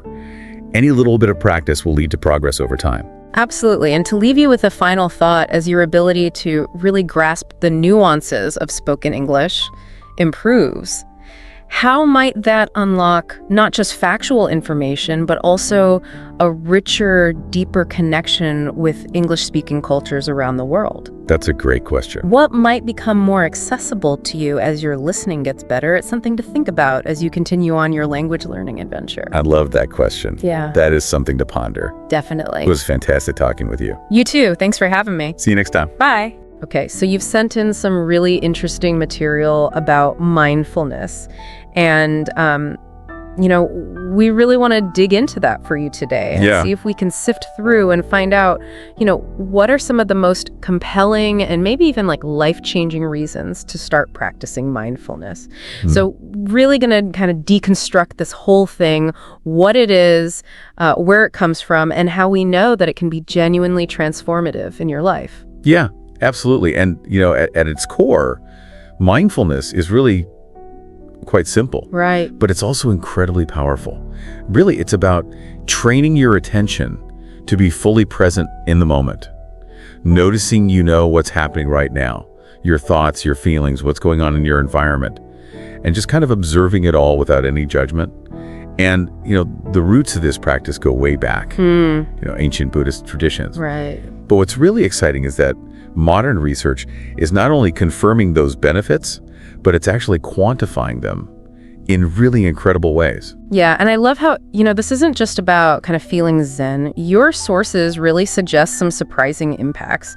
We're going to dive into how mindfulness can really get in there and, shift things from like dialing down stress and boosting your emotional well-being to sharpening your focus, improving your physical health, even strengthening your relationships and helping you sleep better. So get ready for some real moments as we extract the crucial insights. Yeah, let's dive right in with something that I think really resonates with almost everyone. Right. And that's stress and anxiety. Your material makes a really strong argument for mindfulness being a real game changer in this area. You know, there's even talk of it actually lowering cortisol levels. Okay, so let's unpack this. How does simply being more present in the moment actually lead to like a real physical change, like lower cortisol? It almost sounds a little too good to be true. You know, it really comes down to the incredible connection between your mind and body. When you're constantly caught up in worry or feeling anxious, your body basically goes into this like high alert state, and that triggers the release of cortisol. Now, what mindfulness training does is it helps you become aware of those anxious thoughts as they pop up, but without getting completely carried away by them. It's almost like creating a little bit of space between you and your thoughts. So instead of being, tossed around in the rapids, you're standing on solid ground, kind of observing the flow without getting pulled under. Exactly. And your sources highlight a couple of key ways that this actually works. One is that mindfulness helps you regulate your emotions more effectively. When you're more aware of your emotional state, you're less likely to just react on impulse or get overwhelmed by anxiety. Right. And then the other piece of this is the power of breathing exercises, which are often like a cornerstone of mindfulness practice. These exercises actually directly tap into your parasympathetic nervous system. It's kind of like your body's natural chill out button. That makes total sense. Slowing down your breath. Yeah. It's like physically telling your body to relax. Exactly. You know that study from Harvard Medical School, the one on mindfulness-based stress reduction, or MBSR, showing a significant reduction in anxiety symptoms? That's not just anecdotal, that's like gold standard research. Absolutely. And it really emphasizes that this isn't just some, fluffing concept. There's really rigorous peer-reviewed science showing that it's effective in tackling both those everyday stresses that can really wear you down and then also more deep-seated persistent anxiety. Now, let's move beyond just the daily grind of stress. Your sources also really delve into how mindfulness can affect our overall emotional well-being. It sounds like it can really help you build kind of an inner core of resilience. Totally. If we think about the bigger picture of, navigating the ups and downs of life, mindfulness gives you a way to really change your relationship with your emotions. Instead of trying to model them up or push them away, which, let's be honest, often just backfires. You learn to just observe them with a sense of curiosity and acceptance. And this creates space for you to process them in a way that's healthier and more constructive. So it's not about, being in this constant state of like blissed out happiness, but it's about being better equipped to handle the full range of emotions, Right. the good, the bad, the ugly. Precisely. And your material really highlights how mindfulness can actually help reduce symptoms of depression. It helps you redirect your attention away from those negative thought patterns that can really drag you down into a spiral. Right. It also cultivates self-compassion and self-acceptance, which are so important for strong emotional health. It's about treating yourself with the same kindness and understanding that you would offer a friend. Yeah, that really hits home. We can be so hard on ourselves sometimes. Absolutely. And that study in psychological science that you shared, linking regular mindfulness practice to greater emotional stability and fewer mood swings, that seems to suggest, a real rankering effect on our emotional landscape. Yeah, it does. It seems to indicate that with consistent practice, you become less reactive to the emotional ups and downs of life and more grounded in this sense of inner equilibrium. Now, something that I know I personally struggle with in this age of, constant notifications and pings is staying focused. And your sources point to mindfulness as a real secret weapon against this digital distraction. Right. So how exactly does it help us sharpen our concentration? I think this brings up a really important point about how our brains are wired in this constantly connected world. Mindfulness really offers a way to kind of rewire your brain for better focus. Your sources talk about mindfulness strengthening the prefrontal cortex, which is like the control center of your brain. Right. It's responsible for attention, decision-making, impulse control. So it's like doing mental reps for the part of your brain that helps you stay on task. Yeah, in a way, by regularly practicing bringing your attention back to the present moment. Whether you're focusing on your breath, your physical sensations, or whatever task you're doing. You're actually training your brain to be more attentive and less susceptible to those distracting stimuli. And your sources also talk about improvements in working memory, your ability to hold and manipulate information, and cognitive flexibility, which is your brain's ability to switch between tasks and adapt to different situations. That is huge. Being able to juggle tasks effectively and keep information readily accessible in your mind, those are such valuable skills in the world today. Absolutely. And you know that study from the University of California, Santa Barbara, the one showing improved performance on cognitive tasks and increased focus in students who practice mindfulness, that's really compelling, in this context. It points to real-world benefits for things like learning and productivity. It does. It clearly shows that mindfulness isn't just about achieving a state of inner peace. It actually has measurable effects on your cognitive abilities and your capacity to focus. It's just amazing to see how these seemingly simple mental exercises can have such broad impacts. And speaking of wide-ranging effects, your material even mentions the physical health benefits of mindfulness. Some of these connections were pretty surprising to me. What's really eye-opening is the incredibly intricate link between mental and physical well-being that's often overlooked. Right. And your sources actually suggest that mindfulness can play a role in strengthening your immune system. How does that work? Is it just an indirect effect through reducing stress, or is there like a more direct physiological mechanism going on there? Most likely it's a bit of both. Okay. Chronic stress is known to suppress the immune system. So by effectively reducing stress, mindfulness can have a positive impact in that way. Right. However, there's also some emerging research suggesting more direct effects, possibly through the regulation of the nervous and endocrine systems. Okay. And, another really intriguing physical benefit is the mention of reduced chronic pain. The idea that mindfulness can actually change your perception of pain, that's kind of mind-blowing. Yeah. It's not that the pain goes away, but your brain reacts to it differently. Exactly. It's not necessarily about eliminating the physical sensation itself, but more about changing how your brain processes those pain signals. Okay. Making them feel less intense and less overwhelming. I see. And then there are the studies that point to lower blood pressure and improved cardiovascular health, which are really significant. They suggest that mindfulness really has this holistic impact on your physical well-being. And that study in psychosomatic medicine that linked mindfulness meditation to lower levels of inflammatory markers really seems to connect everything together, because inflammation is implicated in so many chronic diseases. Absolutely. It really even scores that mindfulness isn't just some abstract mental exercise. It actually has real measurable physiological benefits that can impact your entire system. Now let's shift gears a bit and talk about relationships. Your sources explore how mindfulness can improve how we connect with other people. It makes sense intuitively. Being fully present with someone feels like a fundamental part of good communication. It really is. If we go back to our earlier conversation about the core principles of being present and non-judgmental, think about how powerfully those translate into your interactions with others. Mindfulness really enhances your active listening skills because you're more focused on what the other person is actually saying rather than being distracted by your own thoughts or, already planning your response. Right, so less mental chatter going on in your head means more bandwidth to really pay attention to the person right in front of you. Exactly. It also fosters greater empathy. By becoming more attuned to your own emotions, you develop a greater capacity to understand and share the feelings of others. And the reduction in reactive behaviors is so key in preventing unnecessary conflicts. When you're practicing mindfulness, you're less likely to get swept away by, anger or frustration in the heat of the moment. That's something we could all use a little more of. Right. And that research that you included from the Journal of Marital and Family Therapy showing higher levels of relationship satisfaction for couples who practice mindfulness together, that really speaks volumes about its potential to strengthen our bonds with others. It does. It strongly suggests that mindfulness can be a really valuable tool for building healthier, more fulfilling, and more resilient relationships across the board. Another area where so many people struggle is getting a good night's sleep.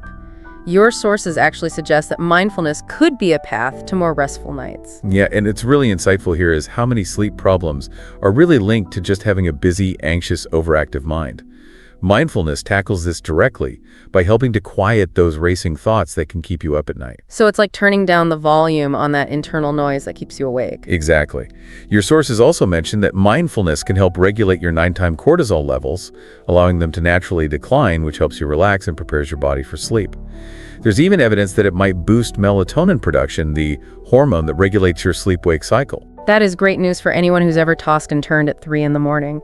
And that study in JAMA Internal Medicine demonstrating improved sleep quality in adults with chronic insomnia who did mindfulness meditation really offers some hope. It does. It suggests that mindfulness can be a safe, effective, and drug-free approach to managing those persistent sleep problems. Beyond all these specific benefits that we've talked about, your sources also touch on the more personal aspects of growth and self-awareness that mindfulness can foster. How does simply being present in your life lead to a deeper understanding of yourself? This is where the practice can get really transformative on a personal level. By just consistently observing your own thoughts and emotions as they arise without judging or analyzing them, you start to become much more aware of underlying patterns. Things like negative thought loops that you might not have even noticed before, habitual reactions to certain situations, even your deeper motivations and values. And this increased self-awareness is like the foundation of personal growth. So it's like holding up a mirror to your inner world, but instead of criticizing what you see, you're just observing it with curiosity. Yeah, in a way, but with a really non-judgmental approach. Your material suggests that this awareness can help you identify and then start to consciously replace negative or unhelpful thought patterns with more positive and constructive ones.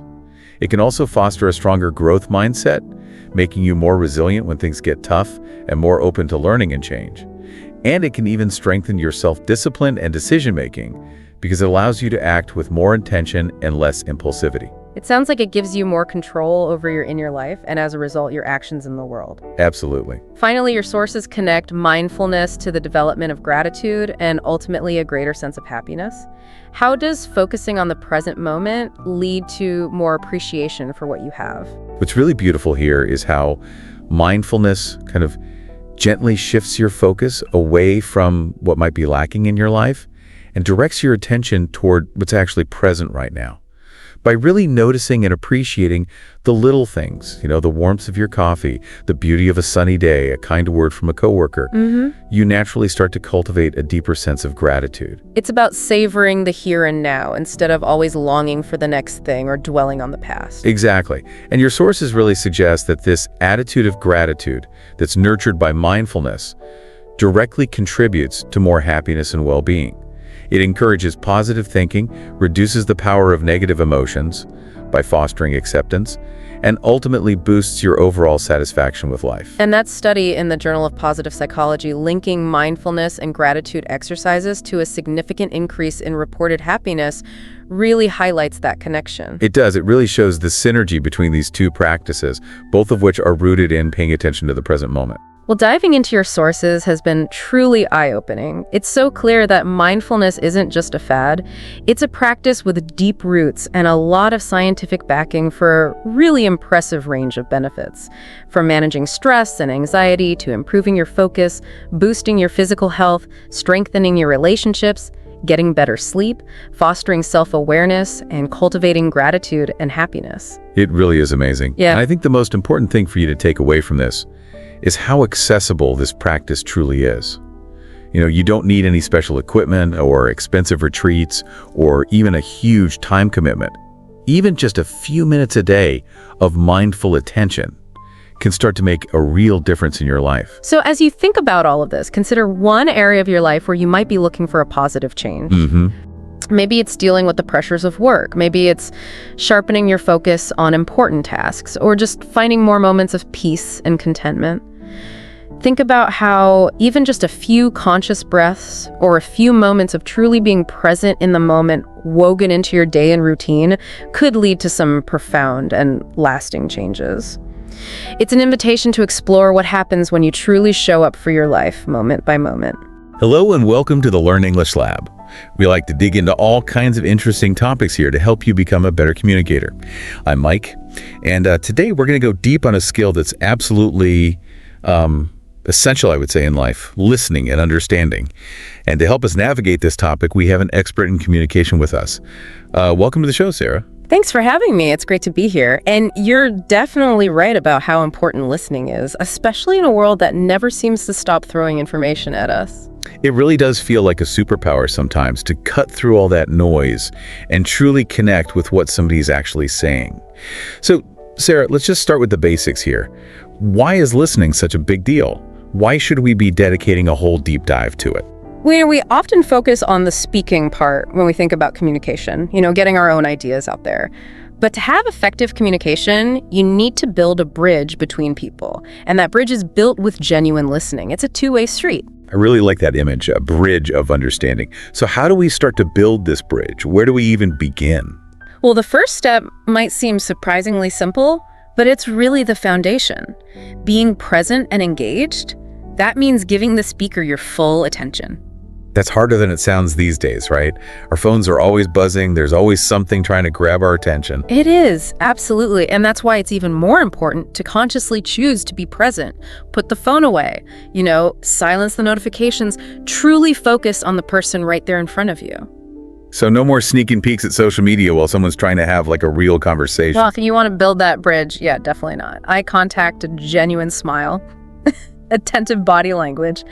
All of these things tell the speaker, hey, what you're saying matters to me. Like saying, I see you. I'm here with you in this moment. Those nonverbal cues, they carry so much weight. For sure, but it goes even beyond just the physical being there. You have to be mentally present too. Quiet all those mental distractions, the to-do list, that song that's stuck in your head, and really tune into what the speaker is trying to convey. Okay, so step one, be present, be engaged. No multitasking, no mental wandering. Got it. What's next in becoming like a master listener? Well, now we go beyond simply hearing the words to really grasping their meaning. And step 2 is all about active listening. Active listening. Okay, so that seems like it's more than just sitting there nodding along. So what does that actually involve? You're right. It's about actively participating in the conversation. It's showing the speaker that you're not just hearing them, but you're making a real effort to understand. So how do we actively participate in this way? Like, what are some tools we can actually use? One powerful technique is paraphrasing. So after the speaker shares something, try putting it back into your own words to make sure you're both on the same page.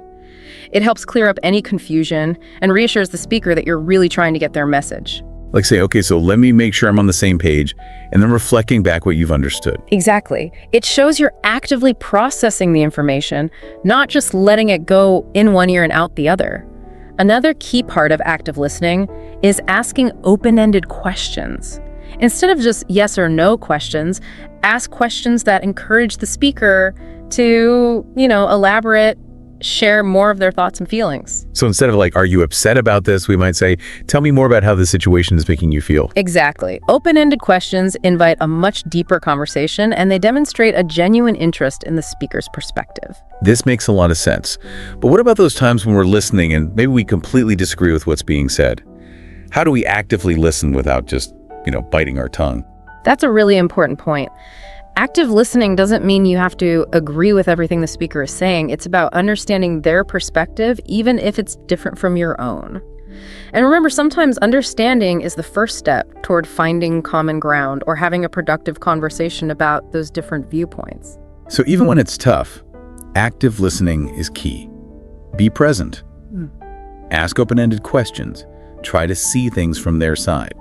Okay, so what's the final step to really becoming a master of this whole listening and understanding thing? Well, the final step pulls it all together. It's about responding thoughtfully and constructively. And this means taking what you've heard and crafting a response that shows you've been engaged and adds something valuable to the conversation. So it's not about just like blurting out the first thing that pops into our head, right? What does the thoughtful response actually look like? You're exactly right. A thoughtful response acknowledges the speaker's message and validates their feelings. It shows you are truly listening. You might start by saying, I hear what you're saying, or I understand this is frustrating for you. So it's not just about giving our own opinion. It's showing that we've taken in what the other person has shared. Yes. From there, you can share your own perspective, ask for clarification, maybe even suggest solutions if that's appropriate. But the key is to do it respectfully, constructively, and in a way that moves the conversation forward. It's like building on that foundation of understanding we've created through being present and listening actively. That's a great way to put it. And remember, the tone we use and the language we choose in our response can make all the difference.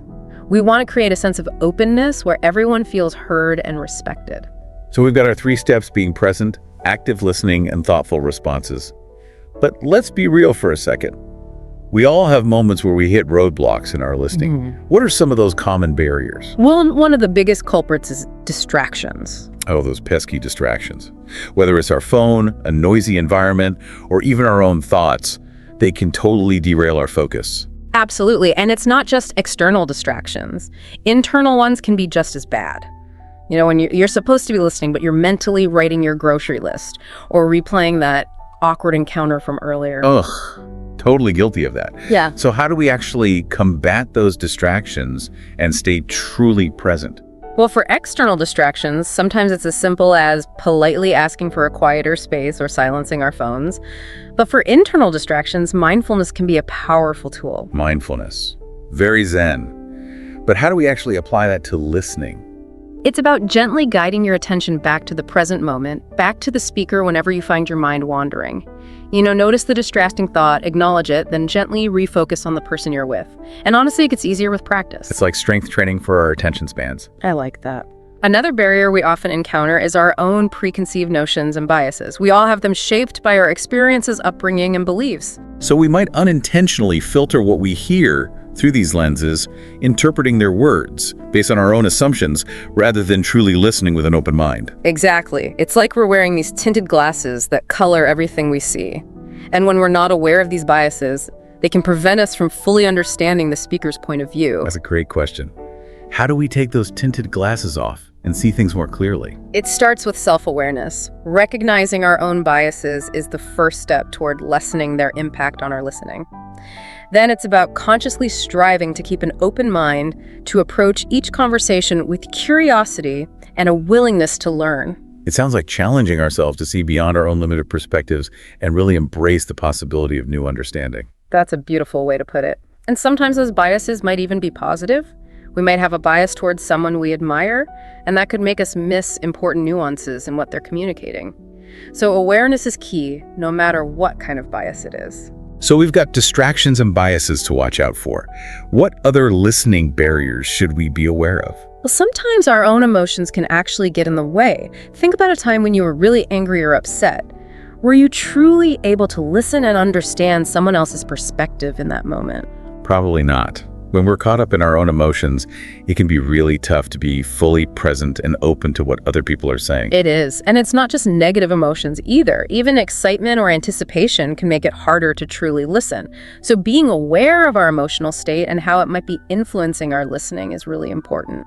So if we're feeling overwhelmed by emotion, it might be wise to take a break before having a conversation that requires us to really listen deeply. That's an excellent suggestion. Sometimes taking a few moments to breathe, center ourselves, and manage our emotions can make all the difference in our ability to listen with clarity and empathy.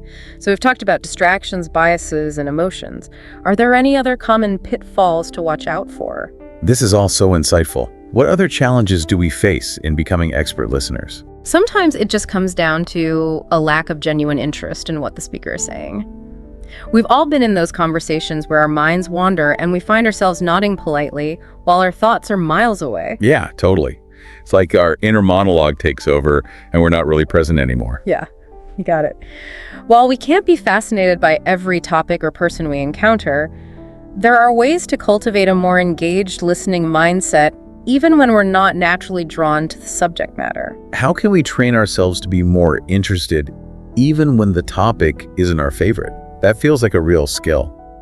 One strategy is to actively look for something valuable in what the speaker is saying. Maybe it's a bit of wisdom, a new perspective, or even just learning something new about the person. Even if we don't agree with everything, there's always something to be gained from actively listening to someone else's point of view. It's about approaching the conversation as an opportunity for discovery rather than just a passive exchange of words. I love that. And, you know, even if the topic isn't that captivating, we can always choose to be interested in this speaker as a person. Everyone has a story, experiences to share, and unique perspectives to offer. So it's about shifting our focus from the content to the connection we're making. Exactly. And that shift can make all the difference in our ability to listen with genuine interest and empathy. We've covered distractions, biases, emotions, and staying interested. Are there any other traps we should be aware of in our journey to become better listeners? One final pitfall I want to mention is the tendency to interrupt or dominate the conversation. It's easy to get caught up in our own thoughts and, be eager to share. But remember, effective listening is about creating space for the speaker. Resisting that urge to jump in with our own opinions or solutions before we've truly understood their experience. Exactly. Interrupting or dominating the conversation can send the message that we're more interested in hearing ourselves talk than in truly understanding the other person. It can make them feel unheard and like their perspective doesn't matter. Right. And that can damage relationships and hinder effective communication. So it's essential to practice patience, let the speaker finish, and resist the urge to constantly interject. So it's about cultivating a listening mindset that prioritizes understanding over being right or getting our point across. Perfectly said. Even when we disagree, there's always value in listening with an open mind and seeking to understand their perspective before offering our own rebuttal. Sarah, this has been so insightful. We've uncovered so many barriers, from distractions and biases to emotions and the tendency to dominate the conversation. But there's one key element that seems to kind of weave through every aspect of effective listening: empathy. You're absolutely right. Empathy is at the heart of listening and understanding. It allows us to connect on a deeper level, to move beyond just hearing words to experiencing genuine human connection. Empathy. The ability to step into someone else's shoes, to see the world through their eyes and to understand their experience. Is that something we're born with, or can we develop it? Well, while some people might naturally be more empathetic than others, it's definitely a skill that can be developed and strengthened with conscious effort. That's great to hear. What are some practical steps we can take to boost our empathy and become more compassionate listeners? It all starts with that active listening that we were just talking about. Really focusing on the speaker, paying attention to their words, their tone of voice, their body language. Those are all crucial ingredients for empathy. It's like we're gathering clues to kind of understand their inner world, to see things from their perspective. Exactly. And beyond just listening, we can actively cultivate empathy by asking those open-ended questions that encourage the speaker to share more about how they feel and what they've experienced. So instead of just asking, "How are you?" we might ask, "What's been happening in your world lately?" Yeah, those open-ended questions, they create space for a much richer conversation, don't they? They do. And it's not just about asking questions. It's about truly listening to the answers with an open heart. And sometimes simply reflecting back what we've heard can be really powerful. We might say something like, "It sounds like you're feeling really overwhelmed right now," or, Yeah. "I can imagine how frustrating that must have been." Those reflections really validate their experience, which can be really comforting. Right. And remember, empathy doesn't mean we have to agree with the speaker or condone their actions. We can still empathize with how they feel, even if we don't agree with the choices they've made. So it's about separating the person from their actions, understanding that we can care about someone without endorsing everything they do. Absolutely. That nuanced understanding is at the heart of true empathy. Now, while we've been focusing on verbal communication, remember that a huge part of understanding someone comes from their nonverbal cues as well. Oh, that's right. Things like body language, facial expressions, even just the way someone holds themselves can tell us so much. It can. Someone might be saying they're fine, but their slumped shoulders and downcast eyes tell a different story.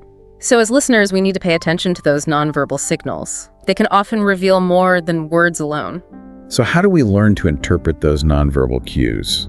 It feels like it could be easy to misinterpret things. It definitely takes practice. It's about being observant and considering the context of the conversation. For example, crossed arms might signal defensiveness in one situation, but simply feeling cold in another. It's about looking at the whole picture, not just isolated gestures. And I imagine it's also helpful to just check in with the speaker.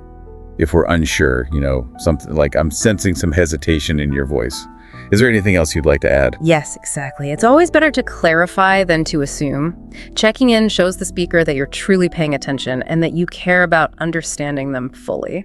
This is also fascinating. It seems like empathy is key, not only to being a better listener, but to navigating relationships and communication as a whole. You're absolutely right. Empathy is essential in all types of relationships, whether it's with our partners, families, friends, colleagues, or even strangers. It's kind of the glue that holds our social fabric together.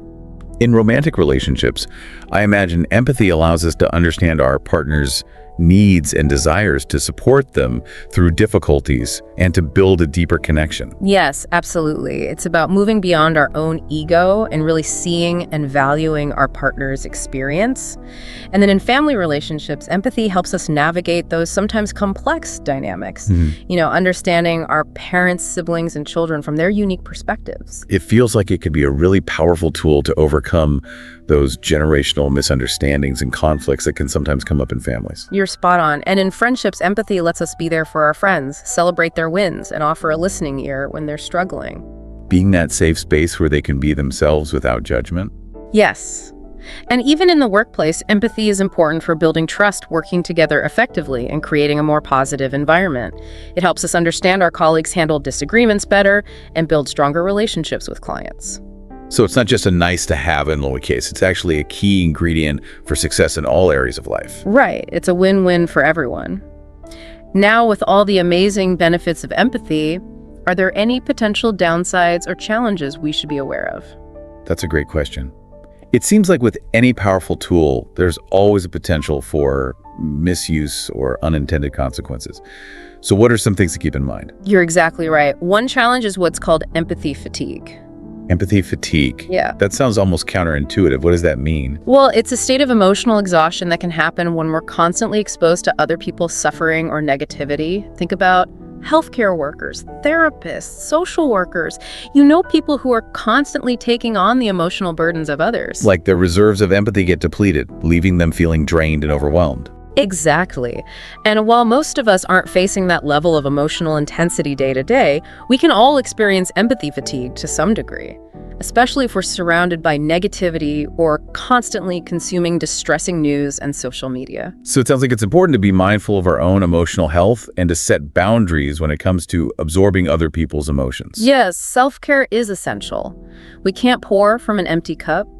Taking care of our own emotional needs allows us to be more present and empathetic when we choose to be. It's about finding that balance between being compassionate and protecting our own well-being. That's it. Another potential challenge with empathy is the risk of becoming overly involved in other people's issues. That makes sense. We might try to fix everyone's problems or take on their emotional baggage as our own. Yes. And while wanting to help those we care about is natural, it's important to remember that we're not responsible for solving everyone's problems or carrying their emotional weight. So how do we strike that balance between being supportive and setting healthy boundaries? It's about recognizing that our role is to listen, understand, and offer support, but not to take ownership of their challenges. We can be a compassionate presence without becoming entangled in their problems. Offering empathy without enabling unhealthy patterns or becoming too emotionally invested. You got it. Sometimes the most compassionate thing we can do is encourage someone to seek professional help or to establish boundaries that protect our own well-being. Empathy is a powerful force, but it's important to use it wisely and to recognize our own limitations. It's amazing to think about the impact it can have on our relationships and our lives. Absolutely. Empathy is the foundation for building trust, fostering connection, and creating a more compassionate and understanding world. It's a gift we can give ourselves and others, and it's one that keeps on giving. This has been an incredible conversation, Sarah. We've really explored the art of listening and understanding from so many angles, from being present and practicing active listening to overcoming those common barriers and cultivating empathy. As we wrap up, what's one final thought you'd like to leave our listeners with? I think the most important takeaway is that listening and understanding are choices. Every day we have the opportunity to choose to be present, to choose to listen with an open heart, and to choose to cultivate empathy in our interactions. And those choices have the power to transform our relationships, our work, and our lives in profound ways. Beautifully said. It's a powerful reminder that we have the power to create more meaningful connections by simply choosing to be more present and empathetic listeners. Yeah. What's particularly interesting to me is how that extends beyond our personal lives. How does empathy play out in a broader kind of societal context? Yeah, that's a really fascinating area to consider, isn't it? It's like those individual acts of empathy, they don't just stay contained, they actually ripple outward, influencing our communities, organizations, even global dynamics. So when we practice empathy in our own lives, it can actually contribute to creating a more understanding and compassionate world around us. It really can. Think about it for a second. When people in a community are more empathetic, they're more likely to have productive conversations to bridge those divides and to work together to actually solve those shared problems. It's like empathy becomes this essential ingredient in building a more harmonious society. Exactly. And this extends beyond just our local communities, too. When those decision makers approach challenges with empathy, they're more likely to consider everyone's needs. They're more likely to find solutions that are fair and create policies that actually benefit everyone. So empathy isn't just this nice, warm, fuzzy feeling. It's a crucial component in creating a more just and equitable society for everyone. I couldn't agree more. And then on a global scale, empathy is vital in promoting peace and understanding between nations. When we can step outside of our own little cultural bubbles and try to truly understand the experiences and perspectives of those who are different from us, we're less likely to give in to prejudice and fear and conflict. It's about recognizing our shared humanity, regardless of nationality, ethnicity, religion, or any other arbitrary dividing line. Exactly. Empathy is the antidote to those us versus them mentalities that so often lead to division and strife. It allows us to see beyond those artificial boundaries and recognize that we're all interconnected, that our well-being is intertwined. It's inspiring to think that even the smallest acts of empathy can have a ripple effect that reaches far beyond our immediate circle. They really can.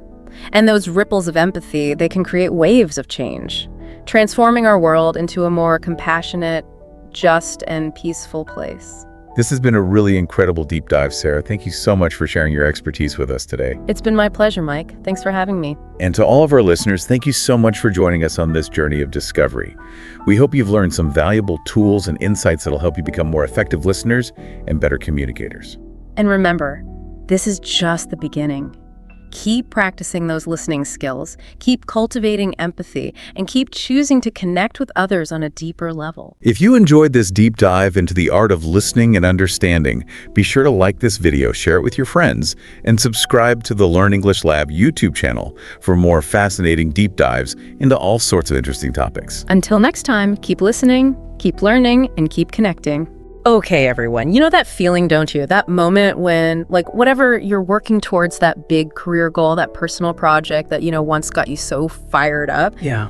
Even just getting through a day that feels like wading through mud suddenly just seems impossible. And that voice in your head starts whispering about just stopping. Oh, yeah. We've all been there. Absolutely. We all have. And, that's exactly what we're going to be digging into today. Okay. So forget those, like, rah-rah pep talks. Yeah. We're not about that. Oh. We've actually gone through all the material you showed. Yeah. Let's just call it your pasted text for now. Perfect. To really understand what's actually going on when they get up and go, just gets up and goes. It really does. More importantly, we want to give you some real solid strategies, like a real toolkit to find that spark again. Exactly. Because motivation, it's not a bonfire, is it? Yeah. It's not just this endless burning fire. It flickers. It flickers. Yeah, sometimes it's blazing, other times it's just embers. So in this deep dive, our goal is to give you those insights to fan those embers back into a flame. That's right. And we're going to do that when you need it most? Yes. So why does this happen? Well, so I think we need to unpack why that initial burst of energy that we get often fades. Okay. And your sources actually touch on this. Yeah. When we begin something new, there's this rush of dopamine in the brain. Yeah. Right? And this is this neurochemical that makes us feel good, excited, optimistic. Right. Think about that buzz that you get at the very start of, like, a new project. Yeah, that initial thrill. Right. But that doesn't last, does it? Well, like, any really intense feeling that dopamine surge isn't sustainable Yeah. over the long term. It's not. As soon as that novelty kind of wears off, as soon as we hit like a snag a challenge, that chemical high dips, and what felt exciting now feels like effort. Yeah, like a drag. Yeah, just a bit of a drag. Yeah. And then, think about the impact of setbacks as well. Okay. Like a rejection, a failure, just the sense that you're not making any headway. One of your sources actually brought up this concept of learned helplessness. Okay.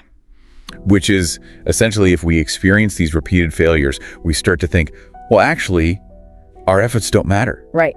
So why bother trying? Yeah, it can feel pointless, can't it? It can feel pointless, and it's a very powerful demotivator. It really is. And then you've got the everyday stuff as well, haven't you? Oh, yeah. You've got deadlines, you've got money worries. Absolutely. You might even have people in your life who are not exactly supporting you. Yeah, exactly. Like, shall we say they're not fueling our fire? Yeah. Yeah, and all of that can really amplify that urge to just quit. Absolutely. I mean, time constraints, financial strain, not having a support system. Yeah, These are big drains on our motivation. they really are. It's amazing what people manage to do, even with all of that stuff going on. Yeah. But here's the thing, and this is really key from your materials. Motivation isn't just some random emotion that shows up or doesn't. Okay. It's more like a muscle. It's a skill that can be developed and strengthened by understanding what drains it and what fuels it. Okay, so we're clearer now on why we feel demotivated, but how do we put the brakes on Yeah. how do we climb back up that hill. Yeah. So the first tool that I'm seeing here in your motivation toolkit Yes. is to re-examine your why. Pre-examine and reframe. Okay. Because this is really your anchor, your foundation. The reason that you started doing this in the first place. Okay. And when those inevitable tough times hit, this is what keeps you connected to your goal. But it's not enough just to have a why, is it? No. It's not enough just to have this vague idea. You've got to like really You need to revisit it. revisit it, yeah, and be specific about it. Exactly. And your materials really stress the power of getting very specific. Yeah. They even gave a great example, actually, Full on. of shifting from, I want to lose weight, Yeah. which is quite a general thing, It is very general. to I want to lose weight so I can play with my kids in the park without getting winded. Oh, wow. So it's connecting it Yeah. to something really specific. It makes it more compelling, doesn't it? It makes it tangible. It makes it emotionally significant. Right. It connects the present struggle with the outcome. Yeah. And research shows that having a clear purpose Yeah. leads to greater resilience. Okay, so the actionable step here is to sit down, think about your why, Yes. write it down in detail, Yeah. and then make it visible. Make it visible. Put it somewhere where you'll see it all the time. Okay. On your bathroom mirror as your screensaver, Yeah. on your phone, whatever works for you. Yeah. And it's not static. Right. As you grow and your goals change, your why can evolve as well. Yeah. The key is to maintain that connection with it. Okay, so we've got our why. We know why we're doing it. Yes. How do we break it down, though? Because sometimes it just feels too big. Right. Well, this is the second key strategy from your sources. Break down these big, daunting goals into small, manageable steps, otherwise known as micro goals. Okay. Because feeling overwhelmed can be a real motivation killer. Yeah. You just think it's so far off, I don't even know where to begin. I don't know where to start. And it leads to this kind of paralysis. I know that feeling so well. I bet you do. Yeah, it's like staring at a blank page when you've got to write a novel, Yes, exactly. or a blank canvas when you've got to paint a masterpiece. Exactly. Where do you even start? Well, the solution is to take that big objective and break it down Okay. into these tiny, actionable pieces. Okay. So instead of write a book, Yeah. the micro goal would be write 200 words today. Okay. Yeah. Instead of run a marathon, Yeah. the micro goal is run 1 mile without stopping. I can do that. Exactly. And they're tangible. They're Oh. achievable in the short term. And you get those small wins, don't you? Yes, you do. You get these small wins. And each time you accomplish one, it gives you that little boost of dopamine. Yes, exactly. They're like positive reinforcement. Yeah. And your sources talk about acknowledging and celebrating those wins. Okay. You finish those 200 words, Yeah. take a break, have a reward. Your brain responds to that. And they all add up, don't they? They do. They Yeah. really do. And that cumulative effect of all these small steps Yeah. is really significant. Okay. So we've got our why we're breaking things down. What's next? Well, I think the next thing is embracing the power of routine. Okay. Because let's be honest, relying solely on feeling motivated Yeah. is about as dependable as the weather forecast. You're not wrong there. Your mood, Yeah. your energy levels, they fluctuate. Yeah. If you only act when you feel motivated, you're going to be stopping and starting all the time. So we need to establish habits. We need to establish consistent habits. Okay. They provide the structure that doesn't depend on your feelings. So what do we pick one thing? Pick one consistent action that supports your goal Okay. and commit to doing it regularly. Okay. So for example, what could we do? Well, you could dedicate 5 minutes each morning to language practice, or you could spend 10 minutes stretching before bed. Okay. So small things, but regularly. Exactly. Consistency, even in small doses, trumps sporadic intensity. Okay. James Clear talks about this in Atomic Habits, Yeah. which your sources referenced. Yeah. These habits, they compound over time and lead to remarkable progress. So 5 minutes every day might not feel like much, No. but over a year, it could lead to something big. Yeah, exactly. And the sources also talk about habit stacking, Okay. which is essentially linking the new habit Okay. to an existing habit. Right. So for example, Yeah. right after I brush my teeth in the morning, I will do my language practice. Right. So it piggybacks on something you already do. Right. So your brain doesn't even have to think about it. Yeah. It just becomes the next step. Yeah. Okay. That makes sense. So even when your motivation dips, Yeah. your routine will carry you forward. Okay. So we've talked about we've talked about breaking things down. We've talked about habits, but sometimes that urge to quit isn't about lack of drive. It's about fear of failure. It is. It's like we're trying to protect ourselves Yes, absolutely. from being disappointed. Yeah, the anxiety of putting in all that effort Yeah. and then not achieving what you want Yeah. can be very powerful. It can. That little voice in your head is saying, Yeah. what if you try your hardest and you still fail? Yeah. What if I'm just not good enough? Exactly. And then you just don't even start. Yeah, it's a way of avoiding confronting that failure. But the thing is, and your sources really highlight, this failure is part of success. It is. It's not the opposite. Right. It's like a stepping stone. It is. Think about all the people who have achieved great things. Exactly. They've all failed. They've all had setbacks along the way. Yeah. J.K. Rowling, she got tons of rejections Yeah. before Harry Potter was published. And Thomas Edison had loads of failed light bulbs. So many light bulbs. Yeah, exactly. So failure is actually feedback. Yes. It's a way to learn. It is. Not a judgment on you. Exactly. Your sources encourage us to reframe these setbacks as data points. Okay. So you didn't meet a sales target. Yeah. Analyze why a presentation didn't resonate. Yeah. Get some constructive criticism. Right. When you view failure as a teacher, Yeah. it takes away its power. It does. And also, what's the regret gonna be? Yeah. If I quit now because I'm scared of failing, Yeah. I might regret that later. Right. What if I had just kept going? Exactly. So sometimes that fear of not even trying is bigger than the fear of failure. Absolutely. And that leads us to this fifth strategy, Right. which is the importance of who you surround yourself with. Oh yeah, your people. Yeah, your people, we're social beings, we're influenced by our environment and the people we spend time with. You know, if you're around people who are negative or discouraging, Yeah. it's really hard to stay positive. It is. But if you're around enthusiastic and supportive people, Yes. it can really lift you up. It can't, and this isn't just anecdotal. Right. Your sources actually reference the Framingham Heart Study, Okay. which remarkably demonstrated that things like happiness and even motivation can spread through social networks. Oh, wow. So it's like contagious positive energy. So we need to really think about who we're spending time with. Yeah. Take stock of your social circle, Yeah. who encourages you, Yeah. who celebrates your progress, Yeah. and who is critical or discouraging. Yeah. And you don't have to cut people off, Right. but prioritize your time Yeah. with the good people. Okay. And what about finding people who are working towards similar goals? Yes. Find your tribe, Yeah. online forums, local clubs, workshops, Yeah. connect with people who have similar aspirations. It's really good to not feel alone, isn't it? Yeah, you get that camaraderie. You Yeah. can share your experiences and learn from each other. Yeah. You're less likely to feel isolated. Okay, so that's the people we surround ourselves with. What about the voice in our head? Ah, yes, the inner critic. Yeah, because often that's the biggest barrier, isn't Let's it? see, can be. It's not even external, it's internal. Yes, that internal voice can be very powerful. Yeah. And it can be a source of so much negativity. Yeah, and especially when you're already feeling demotivated. Yes. It's like it just gets louder and it makes you you doubt yourself. Yeah. It criticizes you and Yeah. it just tells you to quit. It says give up. So how do we quiet that voice? Well, the first step is to become aware of it. Okay. Notice that you're doing it. Okay. And your sources say don't try and suppress it Right. because that can backfire. It can. But notice the thoughts without judging them. Okay. Just observe them. Right. Like clouds passing in the sky. Okay. Then you need to challenge them. Right. If it says you're going to fail, Yeah. counter it with something more positive. Like I've got this. Yeah, I've done this before. I can learn from my mistakes. I can improve. Okay, so I'm consciously reframing it. Yes, and your sources also talk about third-person self-talk, Okay. which is really interesting. What's that?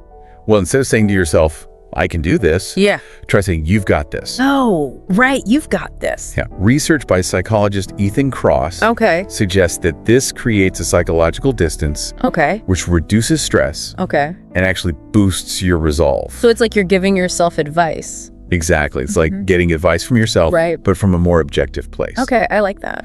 Okay, so we've talked about reframing our thoughts. Yeah. And that leads us quite nicely onto this next strategy from your sources, Okay. which is rest, don't quit. Rest, don't quit. Because sometimes that urge to give up Yeah. is actually your body and mind Yeah. telling you they need a break. Yeah, I can relate to that. Yeah, you're exhausted. Yeah. You need to rest. But that's not a weakness, is it? It's not, it's essential. Okay. Rest is a strategic necessity. Okay, I like that. If you push yourself relentlessly when you're burnt out, Yeah. you're going to be counterproductive. Okay, so what do we do? Schedule breaks? Yeah, schedule breaks even before you feel completely depleted. Right. Use techniques like the Pomodoro technique, Yeah. working in intervals with Yeah. regular breaks, Uh-huh. even just stepping away for a few minutes to Yeah. move around. clear your head Okay. can make a big difference. And if I'm properly burnt out. If you're in a deeper state of exhaustion, Yeah. take a longer break, Okay. a day off a weekend Right. to disconnect and recharge. Oh, And you'll find when you return, yeah. you'll have a fresh perspective. Okay. So now that we're feeling refreshed, Mm-hmm. your sources talk about the power of visualization. Yes. And not just the finish line, No. but the journey. The journey as well. So this is more than just wishful thinking then. It's more than just wishful thinking. Okay. There's a real psychological impact. Visualization helps to make your goals feel more tangible, Yeah. more attainable. Okay. Research in the Journal of Experimental Social Psychology shows that Mm-hmm. vividly imagining a successful outcome Yeah. enhances your motivation Okay. and your belief in your ability to achieve it. So picture yourself having achieved the goal. Yes, How does that feel? exactly. Okay. But also picture the steps along the way. Yes. Visualize the process. Okay. Mentally rehearse taking those steps, Okay. overcoming obstacles, Yeah. getting those small wins. So it makes it feel less abstract and Yeah. more real. It makes it feel more within your control. Okay, so we've got the visualization. Mhm. What about actually tracking our progress? Yes, that's a really good one. It's practical, isn't it? It is very practical. But sometimes it's easy to forget to do it. It is. And it's really easy to feel like you're not getting anywhere Yeah, if you don't have a way to measure it. if you don't see it. Yeah, So track your progress, track your progress. however you want to do it. Yeah, whether it's through a journal, a spreadsheet, a visual chart, Yeah. whatever works for you. It's really good to have that visual, isn't it? It is, because it provides concrete evidence of your efforts Yeah. and your achievements, Yeah. no matter how small. Even the tiny things. Yes, because seeing those numbers increase, seeing that to-do list shrink, Yeah, can give you a real boost. it can. It's a tangible reminder that you are moving forward. And it also keeps you accountable, doesn't it? It does, because you can see what's working Yeah. and what's not. And it's harder to quit when you can see how far you've come. It is. Okay, so final strategy. Yes. Accepting that it's okay to pivot. Yes. Because sometimes that urge to quit Yeah, means that the goal is no longer right for us. exactly. Maybe things have changed Life changes. or our priorities have changed. Your values, your desires, they evolve. Yeah, and if we're holding on to a goal that's no longer right for us, it can be really demotivating. It can be. So sometimes we need to let go. Sometimes we need to change direction. And that's not failure, is it? It's not, it's self-awareness. Yeah. It's courage. Yeah. It's strength. It's growth. Yeah. So it's not giving up. No. Is having the wisdom to know when something's not right anymore. Yes. And the courage to redirect our energy. Exactly. So if you're in a job that is making you unhappy, Yeah, it's okay to leave. it is. Or if you've had a passion for something for years, but it's not there anymore, Yeah. it's okay to move on. Yes, these are acts of self-respect. And we deserve to be fulfilled, don't we? We do. So there we have it, the complete motivation toolkit. Yes. We talked about reconnecting with your, Yeah. breaking down goals, Yeah. building routines, reframing failure, Yes. surrounding yourself with the right people, Yes. mastering your inner dialogue, Yes. using rest visualization, Yes. tracking your progress, and pivoting when you need to. And the key message here is that motivation, it's not something you're born with or without. No. It's a set of strategies Yeah. that anyone can learn. Yes. So the next time you feel like giving up, remember, you don't have to use all of these at once. Oh, Just pick one. pick one that resonates with you in that moment. And give it a go. Yeah, and often just taking that first step forward Yeah. is enough. To reignite that spark. Exactly. And motivation often follows action. it does. We don't have to wait to feel motivated to start. You don't. We just need to start And you will start to feel more motivated. and think about the benefits of pushing through. You build resilience. Yeah. You cultivate grit. Yes. And you develop confidence. confidence in your ability to achieve your goals. So think about people who you really admire, who've achieved great things. Their journey wasn't always easy, was it? No, it probably wasn't. They had setbacks. They had doubts, Yeah. but they kept going. They persevere. And you can too. Yes, you can. The only difference between you and them is Well. time and persistence. That's all. So keep going. Keep fanning those flames. You've got this. You've absolutely got this. Yes. Hello and welcome back to the Learn English Lab. I'm Mike and I'm so excited about our deep dive today. Yeah. It's going to be awesome. Yeah. We're going to be talking about understanding American culture, which is such a rich topic. And, I've been looking at these sources you shared, and it's almost overwhelming. Where do you even begin with something like this? Right. American culture, there's so many different things to consider. Well, I think a good place to start, Mike, is by looking at the historical foundation. Thinking about the colonial era, for example. Okay. The impact of the Puritans really laid down some of those fundamental values, hard work, education, religious devotion. And you can really see how those ideas still resonate in American society today. Oh, absolutely. Yeah. I mean, you can definitely draw a straight line from those early influences to so many things that are happening even now. And of course, we can't talk about American culture without at least mentioning the American Revolution. I mean, that was like a cultural earthquake that really kind of... Oh, yeah. It definitely solidified those core ideals of freedom, liberty, and democracy that are just so deeply embedded in American identity. What's funny is that... And one of your sources actually quotes from a letter written by Thomas Jefferson. Well, let me guess, was it about individual liberty? You got it. Huh. You've been doing your homework. I've been peeking, I admit it. But what's fascinating is that this idea of individual liberty that he was emphasizing wasn't just this abstract political principle. It really fueled that whole spirit of westward expansion, the frontier spirit that we always hear about. Oh, this is what I find so fascinating. There you go. So you're telling me those pioneers, those cowboys, those settlers heading out west were really driven by this deep belief in individual freedom, self-reliance. Absolutely. Wow. It's like woven into their DNA. And so that ties into this whole emphasis on individualism there. Yes. Personal achievement, carving your own path, the pursuit of happiness. I mean, these are classic American values. Yeah, but one of your sources makes a really interesting point. Yeah. That this fierce individualism sometimes clashes with another core American ideal, and that's the ideal of equality. That tension between the individual and the collective, it's something that we see throughout American history. Right. It's a constant kind of push and pull. Yeah, and it plays out in so many different ways, everything from the civil rights movement to debates about social justice today. The concept of equality in America has been a journey and a long one. It has been a journey. And, speaking of journeys, we can't overlook this huge concept of the American dream. Right. And I know you've been doing a ton of research on this, so I'm curious from what you've learned. Is it a myth? Is it a reality for some people? Or is there something else going on here? It is a tricky one, isn't it? It's so deeply embedded in the American psyche. Yeah. This idea that anyone, regardless of their background, can achieve success and prosperity through hard work and determination. But the reality, as your sources point out, it is far more nuanced than that. So give us the breakdown. Okay, well, for one thing, the definition of the American dream itself seems to constantly be shifting. Interesting. One of your sources, a sociologist, actually argues that. Oh, before you dive into that, sure. I'm curious. How does this notion of the American dream connect to those everyday aspects of American culture, like the way people communicate, or social norms?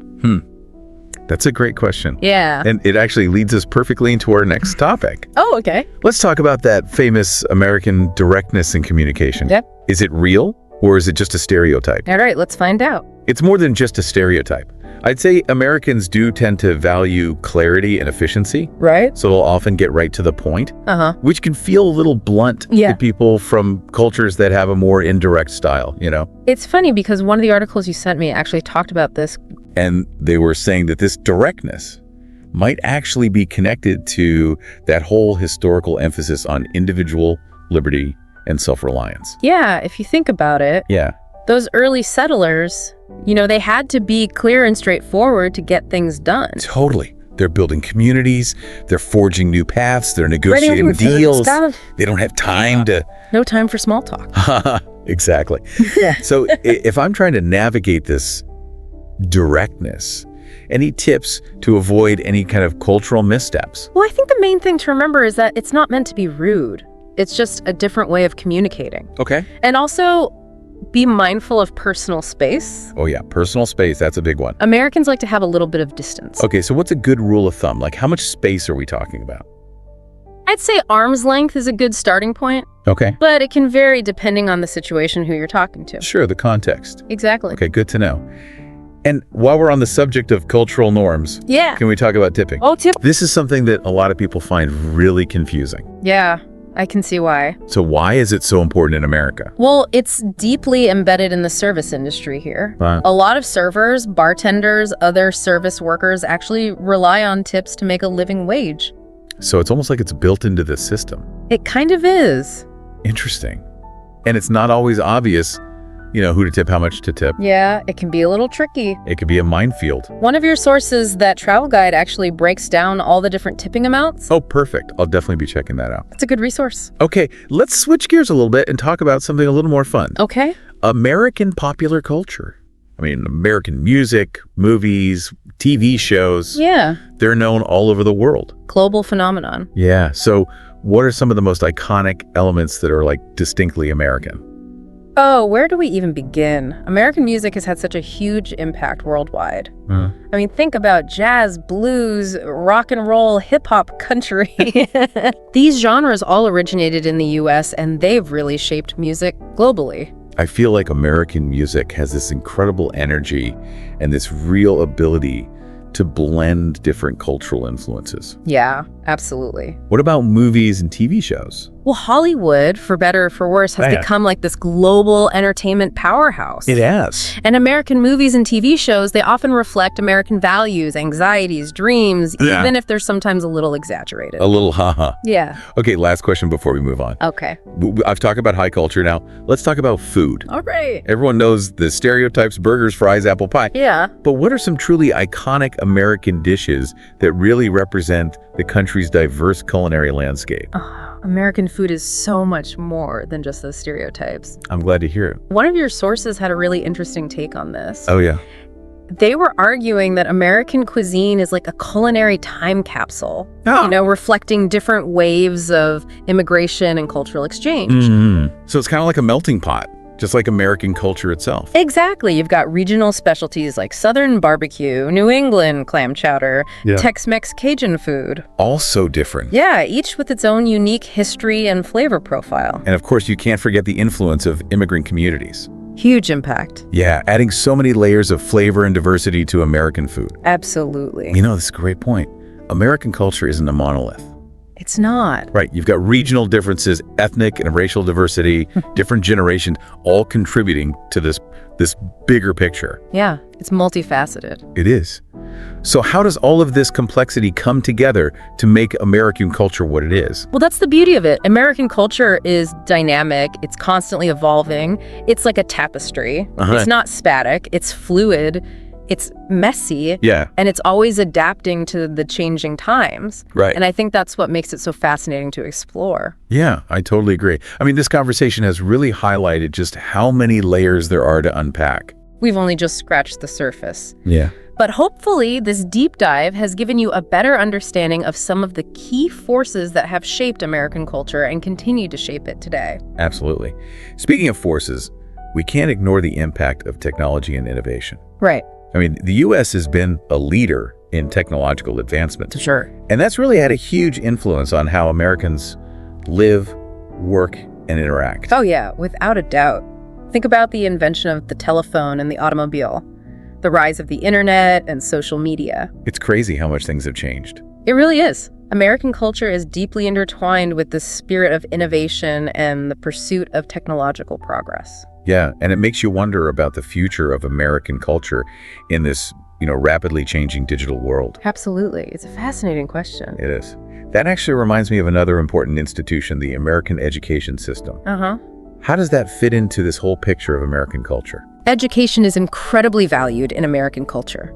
There's a strong belief in its power to open doors, create opportunities. Makes sense. The U.S. has this long tradition of public education, and there's this constant push to improve and innovate within the education system.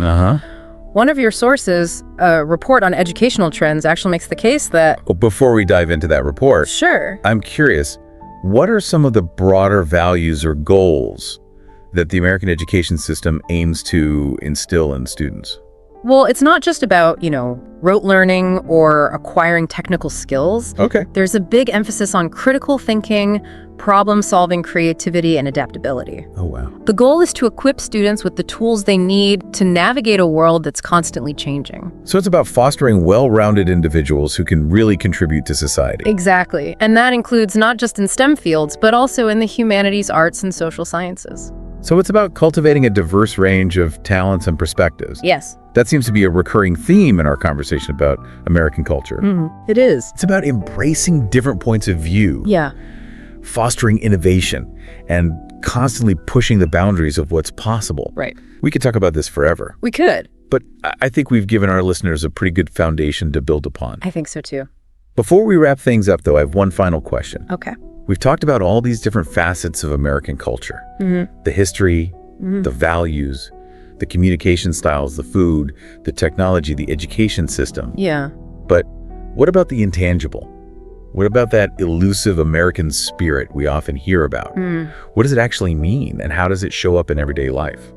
That's a tough one to really define. It's hard to put your finger on it, but it's this energy that you can feel. It runs through American history and culture. Right. It's this mix of optimism, resilience, a can-do attitude, and a belief in the power of individuals. It's like this idea that anything is possible if you just work hard enough. Never give up that classic image of, pulling yourself up by your bootstraps. That's it. It's self-reliance, determination, willingness to face challenges head on. And you see it in those stories of immigrants who came to America with nothing Yes. and built these amazing lives for themselves and their families. Absolutely. Or those entrepreneurs who start companies in their garages and turn them into, global businesses. Right. And even just everyday people who face really tough situations with so much courage. It's inspiring. It is. It's this belief in human potential. Yeah. And that you can overcome any obstacle if you put your mind to it. That's the American spirit. One of the articles you shared mentioned how this American spirit is often portrayed in literature and film. Oh, that's so true. It's a recurring theme in American storytelling. Yeah. From classic novels like The Great Gatsby to more modern films like The Pursuit of Happiness. Yeah. They capture that belief in reinvention. Yeah. The pursuit of a better life. It's a powerful narrative. Yeah. And it makes you think about how that narrative has evolved. Right. As the American experience itself has become more diverse and more complex. It's not a static thing. Right. The American spirit, it's been shaped and reshaped by so many different groups of people and different historical events. So it's not just something from the past, it's something that's constantly being redefined. Exactly. Right. And that's what keeps it relevant today. Yeah. It's not about clinging to the past. Right. It's about embracing innovation, adaptability. Yeah. And that resilience that's always been at the heart of the American experience. I love that. This whole conversation has really highlighted just how dynamic American culture is. It really is. It's always changing. It's absorbing new influences. Always evolving. Yeah. It's pushing boundaries. And that's what makes it so fascinating. Well, Sarah, this has been an incredible journey through American culture. It has been. I feel like we've covered so much ground, We have. but there's always more to explore. There's always more to learn, for sure. But we've given our listeners a great place to start. A good foundation. Yeah. And hopefully we've sparked their curiosity. I hope so, too. So to all of our listeners out there, we want to hear from you. Yeah. What aspects of American culture are you most intrigued by? Right. What questions do you still have after this deep dive? Share your thoughts in the comments below. Exactly. And don't forget to like, share, and subscribe to the Learn English Lab YouTube channel for more deep dives into fascinating topics. Thanks for joining us. Thanks, everyone.